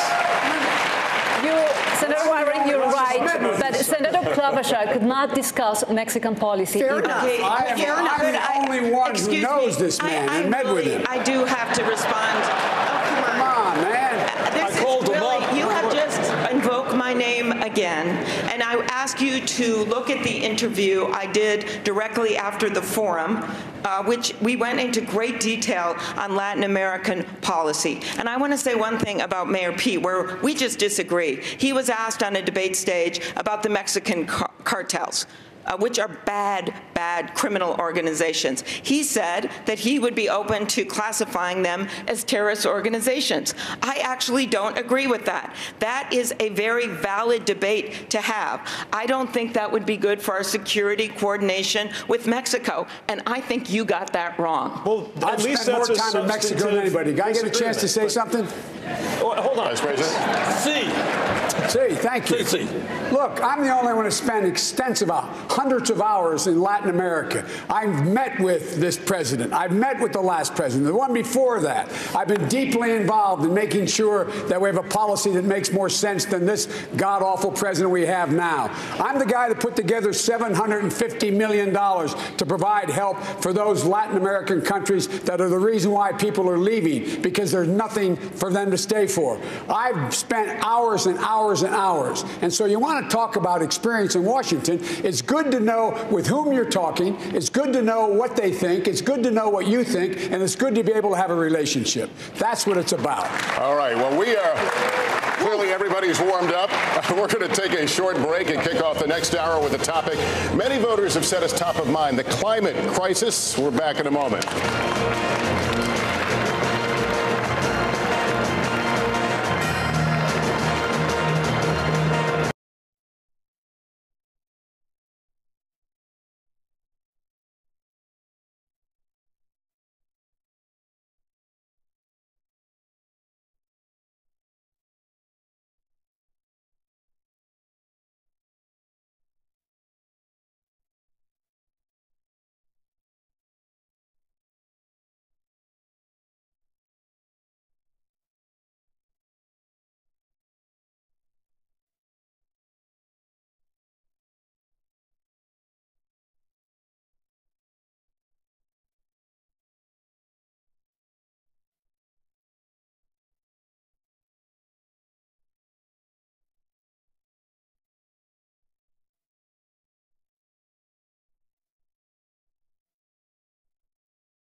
questions from Democratic voters, and many of them were about the climate crisis. It's an issue that uniquely impacts Nevadans. John Ralston from the Nevada Independent kicks us off now. So, y'all ready to play some Nevada trivia now? I'm only half joking here. Let's talk about this issue because it's up there in polls. Voters are really concerned about it, as you all know. What you might not know is that Las Vegas and Reno are the vibrant economic engines for the state of Nevada and are also two of the fastest warming cities in the country.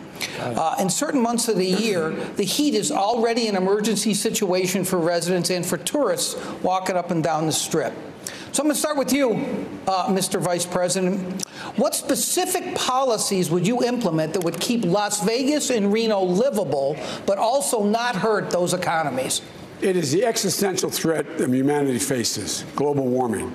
I went out to Tech, and you have a facility where you have one of the largest solar panel arrays in the world. And when the fourth stage is completed, it will be able to take care of 60,000 homes for every single bit of their needs. And what I would do is, number one, work on providing the $47 billion we have for tech and to making sure we find answers, is to provide a way to transmit that wind and solar energy across the network in the United States. Invest in battery technology. I would immediately reinstate all of the elimination of what Trump has eliminated in terms of EPA. I would secondly make sure that we had 500,000 new charging stations in every new highway we built in the United States of America or repaired. I would make sure that we once again made sure that we got the mileage standards back up, which would have saved over 12 billion barrels of oil had he not walked away from it. And I would invest in rail. Rail can take hundreds of thousands, millions of cars off the road if we have high-speed rail. Thank you, Mr. Vice President. I want to get some of the rest of you in on this because y'all have plans. Yeah. Mayor Bloomberg, let me read what you said about this issue. You said you want to intensify U.S. and international actions to stop the expansion of coal. How exactly are you going to do that? Well, already we've closed 304 out of the 530 coal-fired power plants in the United States, and we've closed 80 out of the 200 or 300 that are in Europe. Bloomberg Philanthropies working with the Sierra Club. That's one of the things you do. But just let's start at the beginning. If you're president, the first thing you do the first day is you rejoin the Paris Agreement. This is just ridiculous for us to drop out. Two, America's responsibility is to be the leader in the world. And if we don't, we're the ones that are going to get hurt just as much as anybody else. And that's why I don't want to have us cut off all relationships with China, because you will never solve this problem without China and India, Western Europe, and America. That's for most of the greenhouse gas. Let me just finish one other thing. I believe, and you can tell me whether this is right, but the solar array that the Vice President was talking about is being closed because it's not economic, that you can put solar panels in and modern technology, even more modern than that. Mayor, I want to let Senator Warren jump in here, just because you've said something that's really specific to Nevada. And the tension here in this state is between people who want renewable energy and people who want conservation on public lands. Yeah. 85% of Nevada is managed by the federal government. You have said that you are going to have an executive order that would stop drilling on public land, stop mining, which is a huge industry here. You got to have lithium. You got to have copper for renewable energy. How do you do that? So, look, I think we should stop all new drilling and mining on public lands and all offshore drilling. If we need to make exceptions because there are specific minerals that we've got to have access to, then we locate those and we do it not in a way that just is about the profits of giant industries, but in a way that is sustainable for the environment. We cannot continue to let our public lands be used for profits by those who don't care about our environment and are not making it better. Look, I'm going to say something that is really controversial in Washington, but I think I'm safe to say this here in Nevada. I believe in science, and I believe that the way that that we're going to deal with this problem is that we are going to increase by tenfold our investment in science. There's an upcoming $27 trillion market worldwide for green, and much of what is needed has not yet been invented. My proposal is let's invent it here in the United States and then say, we invented in the U.S., you've got to build it in the U.S. That's a million new manufacturing We're going to stick to this topic, but Senator Sanders, I'm going to move to fracking. You want a total ban on natural gas extraction, fracking in the next 5 years. The industry obviously supports a lot of jobs around the country, including thousands in the battleground state of Pennsylvania. One unit official there told the New York Times, quote, if we end up with a Democratic candidate that supports a fracking ban, I'm going to tell my members that either you don't vote or you vote for the other guy. What do you tell these workers? It's supporting a big industry right now, sir. What I tell these workers is that the scientists are telling us that if we don't act incredibly boldly within the next 6-7 years, there will be irreparable damage done, not just to Nevada, not just to Vermont or Massachusetts, but to the entire world. Joe said it right. This is an existential threat. You know what that means, Chuck? That means we're fighting for the future of this planet. And the Green New Deal that I support, by the way, will create up to 20 million good-paying jobs as we move our energy system away from fossil fuel to energy efficiency and sustainable energy. This is a moral issue, my friends. We have to take the responsibility of making sure that the planet we leave our children and grandchildren is a planet that is healthy and habitable, that is more important than the profits of the fossil fuel industry. I want to keep this going. Senator Klobuchar, you're not on the same page at a total ban of fracking. You call it a transitional fuel. But scientists are sounding this alarm now. Do you take these warnings that maybe fracking is a step backwards, not a step forward, not a transition? I've made it very clear that we have to review all of the permits that are out there right now for natural gas, and then make decisions on each one of them, and then not grant new ones until we make sure that it's safe. But it is a transitional fuel. And I want to add something that really hasn't been brought up by my colleagues. This is a crisis, and a lot of our plans are very similar to get to carbon neutral by 2045, 2050, something like that. But we're not going to be able to pass this unless we bring people with us. I'm looking at these incredible senators from Nevada, Catherine Cortez Masto and Jackie Rosen, and I'm thinking that they know how important this is. And you can do this in a smart way. One, get back into that international climate change agreement. 2, clean power rules, bring those back. And the president can do this herself without Congress, as well as the gas mileage standard. But when it comes to putting a price on carbon, this is very important, Chuck. We have to make sure that that money goes back directly as dividends to the people that are going to need help for paying their bills. Otherwise, we're not going to pass it. So there has to be a heart to the policy to get this done. Senator Warren, address the worker issue, if you don't mind, as well. Can you address the worker issue? Yes, we can have a Green New Deal and create jobs. We need people in infrastructure who will help build. We have manufacturing. They can lose that job tomorrow, though. That's what they're concerned about. Those jobs are for tomorrow. Those are the ones we need to be working on to harden our infrastructure right now. But listen to Senator Klobuchar's point. She says we have to think smaller in order to get it passed. I don't think that's the right approach here. Why can't we get anything passed in Washington on climate?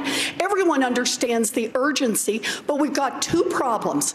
The first is corruption, an industry that makes its money felt all through Washington. The first thing I want to do in Washington is pass my anti-corruption bill so that we can start making the changes we need to make on climate. And the second is the filibuster.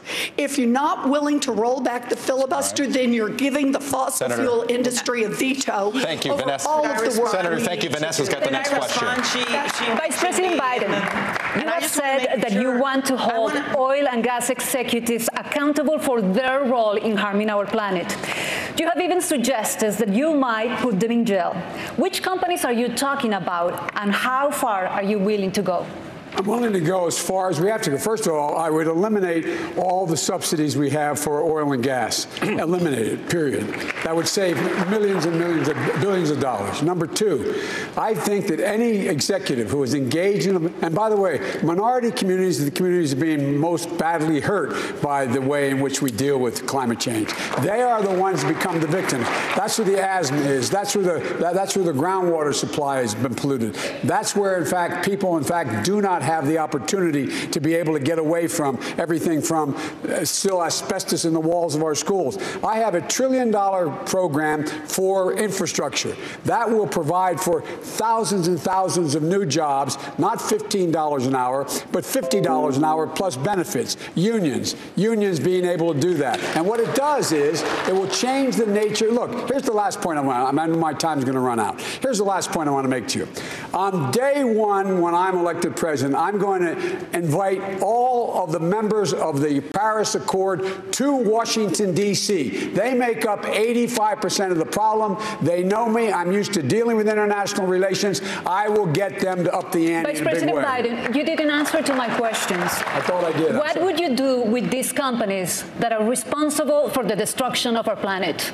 What would I do with them? I would make sure they, number one, stop. Number two, if you demonstrate that they, in fact, have done things already that are bad and they've been lying, they should be able to be sued. They should be able to be held personally accountable. And they should, and not only the company, not the stockholders, but the CEOs of those companies. They should be engaged. And it's a little bit like, look, this is the industry we should be able to sue. We should go after, just like we did the drug companies, just like we did with the tobacco companies. The only company we can't go after are gun manufacturers because of my buddy here, but that's a different issue. We're going to stay on the topic. My question is to Mayor Bloomberg. Mayor Bloomberg, your business is heavily invested in China. I think you mentioned that a few questions back. The #1 producer in the world of carbon emissions. How far would you go to force China to reduce those emissions and tackle the climate crisis? Well, you're not going to go to war with them. You have to negotiate with them and try to, and we've seen how well that works with tariffs that are hurting us. What you have to do is convince the Chinese that it is in their interest as well. Their people are going to die just as our people are going to die, and we work together. In all fairness, the Chinese have slowed down. It's India that is an even bigger problem. But it is an enormous problem. Nobody's doing anything about it. We could, right here in America, make a big difference. We're closing the coal-fired power plants. If we enforced some of the rules on fracking so that they don't release methane into the air and into the water, you'll make a big difference. But we're not going to get rid of fracking for a while. And we frack, incidentally, not just natural gas, you frack oil as well. It is a technique, and when it's done poorly, like they're doing in too many places where the methane gets out into the air, it is very damaging. But it's a transition fuel. I think the senator said it right. We want to go to all renewables, but that's still many years from now. And before, I think the senator mentioned 2050 for some data. No scientist thinks the numbers for 2050 are 2050 anymore. They're 2040, 2035. The world is coming apart faster than any scientific study had predicted. We've just got to do something now. Mayor Buttigieg, your thoughts. Let's be real about the deadline. It's not 2050, it's not 2040, it's not 2030, it's 2020. Because if we don't elect a president who actually believes in climate science now, we will never meet any of the other scientific or policy deadlines that we need to. So first of all, let's make sure we're actually positioned to win, which once again, if we put forward two of the most polarizing figures on this stage as the only option, is going to be a real struggle. Now, I've got a plan to get us carbon neutral by 2050. And I think everybody up here has a plan that more or less does the same. So the real question is, how are we going to actually get it done? We need leadership to make this a national project that breaks down the partisan and political tug of war that prevents anything from getting done. How do you do it? Well, first of all, making sure that those jobs are available quickly. Secondly, ensuring that we are pulling in those very sectors who have been made to feel like they're part of the problem, from farming to industry and fund as well as urge them to do the right thing. And then global climate diplomacy. I'm a little skeptical of the idea that convincing is going to do the trick when it comes to working with China. America has repeatedly overestimated our ability to shape Chinese ambitions. But what we can do is ensure that we use the hard tools let me hear from Senator Warner to enforce what has to happen. Yes, I want to make sure that the question of environmental justice gets more than a glancing blow in this debate, because for generations now in this country, toxic waste dumps, polluting factories have been located in or near communities of color over and over and over, and the consequences are felt in the health of young African-American babies. It's felt in the health of seniors, people with compromised immune systems. It's also felt economically. Who wants to move into an area where the air smells bad or you can't drink the water? I have a commitment of $1 trillion to repair the damage that this nation has permitted to inflict on communities of color for generations now. We have to own up to our responsibility. We cannot simply talk about climate change in big global terms. We need to talk about it in terms of rescuing the communities that have been damaged. Senator Warren, thank you. Hallie? Vice President Biden, I want to ask you about something else that is important to people here. I want to ask you about Latinos owning 1 out of every 4 new small businesses in the United States. Many of them have benefited from President Trump's tax cuts, and they may be hesitant about new taxes or regulations. Will taxes on their small businesses go up under your administration? No. Taxes on small business won't go up. As a matter of fact, we're going to make sure there's more money available for small businesses in the Latino community and the black community to be able to get the capital to start businesses. At the Treasury Department, there's going to be a window available where we can significantly increase the amount of money available so people can borrow the money to get started. They have demonstrated they're incredibly successful. We should not be raising taxes on them. We should start be rewarding work, not just wealth. That's why we have to change the tax code the way it is. That's why the wealthy start to pay their fair share. And that's why we have to focus on giving people the ability to garner wealth, generate wealth. And that's why this whole idea of redlining, lending to people in areas wasn't the cause of Wall Street failing. The greed of Wall Street was the reason why it occurred, not redlining. And lastly, I want to say, look, the idea of China is, in their Belt and Road proposal, they're taking the dirtiest coal in the world, mostly out of Mongolia, and spreading it around the world. It's clear. Make it clear when you called them to Washington in the first 100 days. If you continue, you will suffer severe consequences because the rest of the world will impose tariffs on everything you're selling because you are undercutting the entire economy. Thank you, Mr. Vice President. Mayor Buttigieg, will taxes on those businesses go up under you? Not if they are small businesses. I mean, what we've got to do is level the playing field where a company like Amazon or Chevron is paying literally zero on billions of dollars in profits. And it puts small businesses like the ones that are revitalizing my own city, often Latino-owned on our west side, at a disadvantage. We need to recognize that investing in Latino entrepreneurship is not just an investment in the Latino community, it is an investment in the future of America. And it is time for a president who understands the value of immigration in lifting up all of our communities and our country. We're getting the exact opposite message from the current president. And it is time to recognize not just the diversity of the Latino community, but the importance of issues like economic empowerment, like health care, as well as a tax system. Very quickly, we have an entrepreneurship gap in America, and that is a gap between white entrepreneurs and black and Latino entrepreneurs. And the principal reason for this is they don't have the money for equity to get the businesses started. It's about a $7 billion gap. We want to have real entrepreneurship and a level playing field. I have a plan to put the $7 billion in to have the fund managed by the people who are routinely cut out. It can't just be about taxes. We need to make an investment to level the playing field and end the black and white. Look, I want to get at something. Mayor Bloomberg, the vice president talked about redlining. The only one here that started a business. Mayor Bloomberg, you seem to imply that redlining and stopping that that stopping redlining is somehow contributed to the financial crisis. That's exactly wrong. And that was the implication that came out in the quote. So I want to give you a chance to clarify this. I've been well on the record against redlining since I worked on Wall Street. I was against it during the financial crisis. I've been against it since. The financial crisis came about because the people that took the mortgages packaged them and other people bought them. That was where all the disaster was. Redlining is still a practice some places, and we've got to cut it out. But it's just not true. What I was going to say, maybe we want to talk about businesses. I'm the only one here that I think that's ever started a business. Is that fair? Okay. What we need is, I can tell you in New York City, we had programs, there are mentoring programs for the young business people so they can learn how to start a business.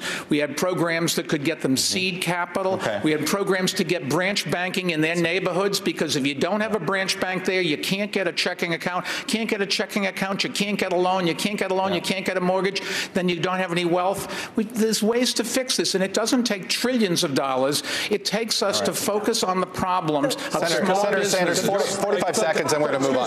Senator Sanders, 45 seconds. All right. You know, when we talk about a corrupt political system bought by billionaires like Mr. Bloomberg, it manifests itself in a tax code in which not only is Amazon and many other major corporations, some owned by the wealthiest people in this country, not paying a nickel in taxes, we have the insane situation that billionaires today, if you can believe it, have an effective tax rate lower than the middle class. Senator, so maybe you're just the tax code. Why are you complaining? What? Who wrote the code? You did. You and your campaign. Not me. You and your campaign contributions electing people who represent the wealthy and the powerful. Yes, those are the folks. Democrats, thank you. Well, and Republicans too. Okay. And George W. Bush as well. Chuck. Senator Klobuchar, let me address. I was thinking there's going to be a boxing rematch on Saturday in Vegas, and those guys should go down there. Senator Klobuchar, I actually want to get you to something about Senator Sanders tweeted last year, billionaires should not exist. Okay. What say you? I believe in capitalism, but I think the goal of someone in government and a president of the United States should be a check on that.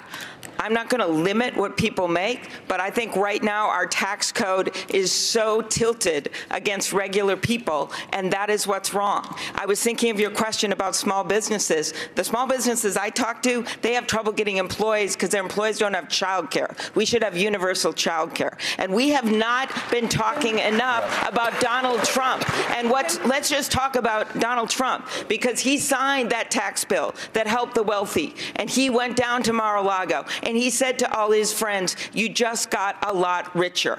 That is Exhibit A, and I can tell you the hardworking people in Nevada were not in that room. So the key to me is to not limit what people can make, but make sure that we have a government that is fair for everyone. So, Senator Sanders, what did you mean that you don't think they should exist? Tell you what I mean. What did that mean?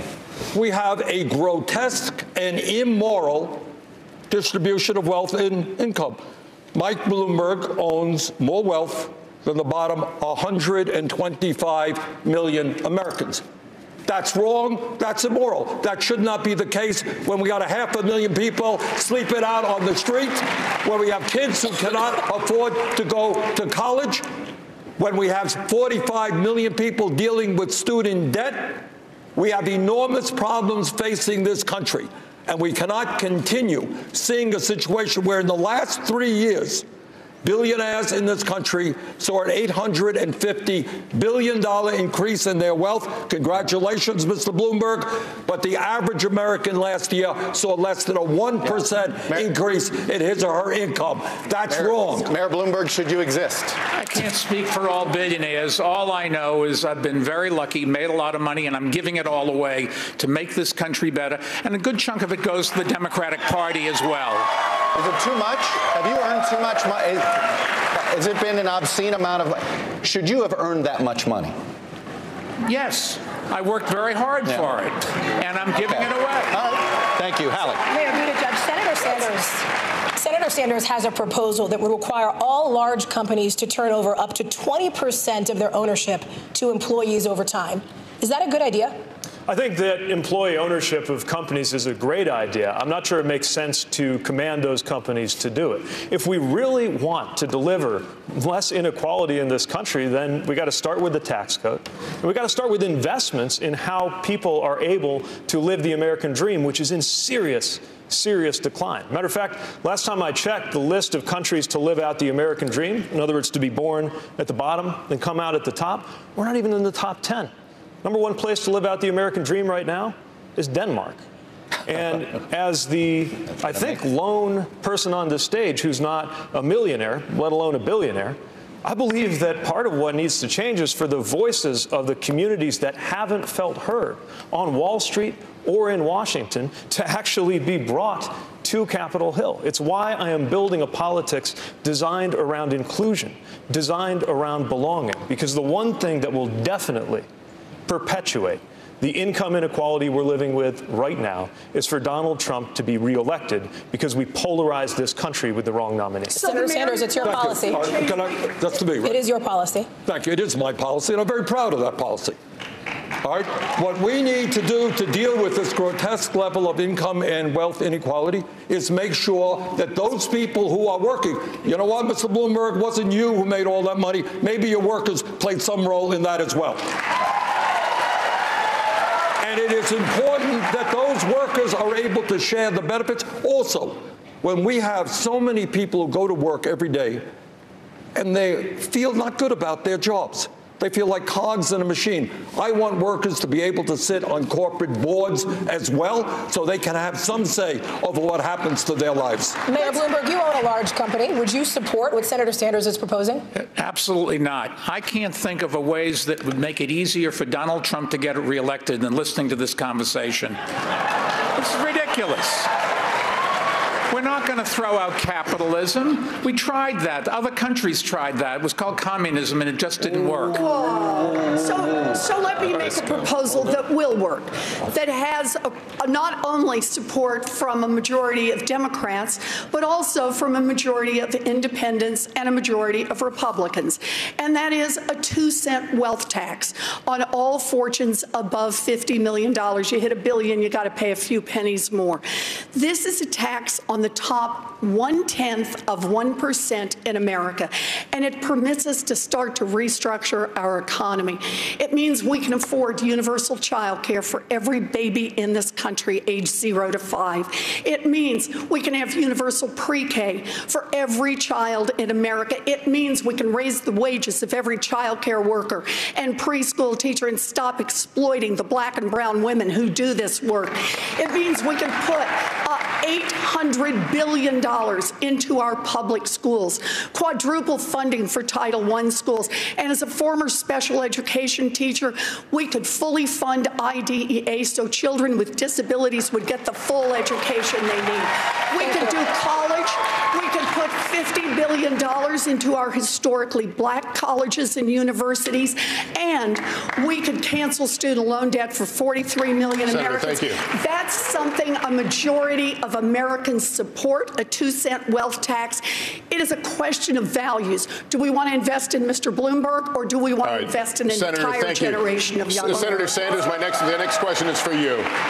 Senator Sanders, in our latest NBC News Wall Street Journal poll released yesterday, 2/3 of all voters said they were uncomfortable with a socialist candidate for president. What do you say to those voters, sir? What was the result of that poll? Who was winning? The question's to you. Well, the question was that I was winning, and I think by a fairly comfortable margin. Mike mentioned that. But here is the point. Let's talk about democratic socialism, not communism, Mr. Bloomberg. That's a cheap shot. Let's talk about democratic. Let's talk about what goes on in countries like Denmark, where Pete correctly pointed out they have a much higher quality of life in many respects than we do. What are we talking about? We are living in many ways in a socialist society right now. Problem is, as Dr. Martin Luther King reminded us, we have socialism for the very rich, rugged individualism for the poor. Wait a second. Let me finish. When Donald Trump gets $800 million in tax breaks and subsidies to build luxury condominiums, that's socialism for the rich. When Walmart, we have to subsidize Walmart's workers who are on Medicaid and food stamps because the wealthiest family in America pays starvation wages. That's socialism for the rich. I believe in democratic socialism for working people, not billionaires. Health care for all, educational opportunity for all. Senator, thank you. Mayor Bloomberg, would you like to, the question was about socialism. What a wonderful country we have. The best-known socialist in the country happens to be a millionaire with 3 houses. What did I miss here? Well, you'll miss that I work in Washington, House 1. That's the first problem. Live in Burlington, House 2. That's good. And like thousands of other Vermonters, I do have a summer camp. Forgive me for that. Where is your home? Which tax haven do you have your home? New York City, thank you very much. Yeah, right. And I pay all my taxes. And I'm happy to do it because I get something for it. And let me say, I thought the senator next to me was half right. I agree we should raise taxes on the... No. I disagree with the senator on the wealth tax, but I do agree with her that the rich aren't paying their fair share. We should raise taxes on the rich. I did that as mayor in New York City. I raised taxes, and if you take a look at my plans, the first thing I would do is try to convince Congress, because they've got to do it, we can't just order it, to roll back the tax cuts that the Trump administration put in with through Congress. All right, Vice President Biden, weigh in on this question of Americans' feeling about socialist candidates. Well, look, let me weigh in on, for 36 years and as vice president, I was listed as the poorest man in Congress. I made money when I wrote a book about my son, and it surprised me how much it sold. First time I ever made any money. And here's the deal. The fact is that we ought to start rewarding work, not just wealth. The idea that we have a tax rate for corporate America at 21% is ridiculous. It should be at 28%. That would raise almost $800 billion a year. The idea that we have companies not paying anything at all, they should have a minimum tax of 15%. That would raise another $740 billion a year. The idea that you're able to have a capital gains tax that you pay at the rate of 20% if you are if you are Mike Bloomberg or whomever has a whole lot of money, and someone else is paying at your staffer is paying at 25% is wrong. That would raise another $800 billion. We should be rewarding work, not just wealth. And the American people, the middle class is getting killed, and the poor have no way up. All right. Vice President Biden, thank you. Chuck? Mayor Buttigieg, I want to get you in on this because, in 2000, you wrote an award-winning essay. You praised Senator Sanders. You specifically praised him for embracing socialism. You have now since said that you're concerned about his policies. But I am curious about this. Are you out of touch with your own generation? Millennials, by a big chunk, embrace his version of democratic socialism. You do not. Are you out of touch with your generation? No. Look, it's true that I was into Bernie before it was cool. He was thank you, congressman at the time. And the qualities I admired then are qualities I still respect a great deal. I never said that I agree with every part of his policy views, then or now, but I appreciate that at least he's straightforward and honest about him. He's honest about the fact that taxes will go up on anybody making more than $29,000 to fund his health care plan. Although, again, a little bit vague about how the rest of that You're not being honest. Premiums would be eliminated. But you're still raising those taxes, and when we're saving people money because they don't pay any premiums, out-of-pocket expenses, co-payments, or deductibles. They're going to be much better off. But where's the other $25 trillion supposed to come from?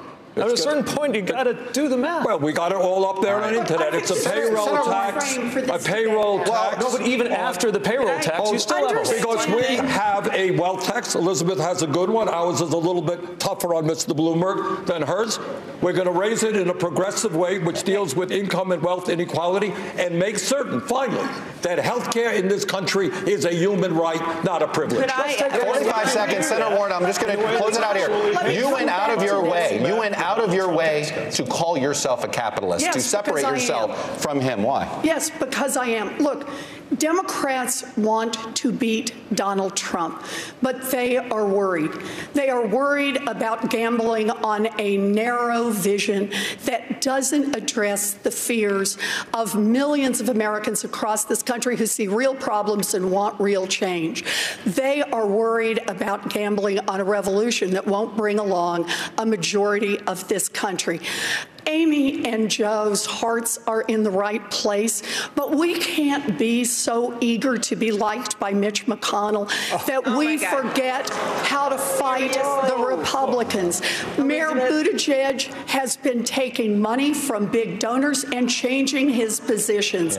So it makes it unclear what it is he stands for other than his own. Thank you. Senator Klobuchar, go ahead. You got it. Senator Klobuchar, you've had it. Senator Klobuchar, go ahead. You got the floor for 45. Thank you. Go. Number one, I have repeatedly said that we have to win big. And the way we win big is winning states like Nevada, but also winning the Senate races in Arizona and in Colorado and beyond. And the reason we want to do that is to send Mitch McConnell packing. And I think when you look at my history, I am the one that has done that. I am the one that can lead this ticket. And just because I am willing to talk about common ground, that's where America is. It is not with Mitch McConnell, who has 400 bills on his desk that should pass if we get rid of him. It is because I am willing to work with people and find common ground, and that's what we want in a president, Elizabeth. We don't want someone that looks at just plans. Senator, thank you. We need to take another break here. We'll return to the Paris, Las Vegas in just a moment.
presidential debate. To kick off our next round of questioning, here's Hallie. Mayor Buttigieg, to you. In 2018, Mayor Bloomberg was the biggest outside spender, helping Democrats running for Congress. He's also donated billions towards causes like climate change, gun safety, education. If his money wasn't a problem then, why is it a problem now? Oh, I think he should absolutely be doing everything in his power to defeat Donald Trump. I just don't think that has to result in him becoming the president of the United States. Look, our party has values. We were built around values like making sure we protect working people. But Mayor Bloomberg opposed raising the minimum wage. Our party has a tradition that includes excellent presidents like Barack Obama, who Mayor Bloomberg opposed. At the end of the day, it's not just about how much money you've got. It's what you stand for. And we are living at a moment when Americans are so deeply frustrated with the way that both Wall Street and Washington seem to have overlooked our lives.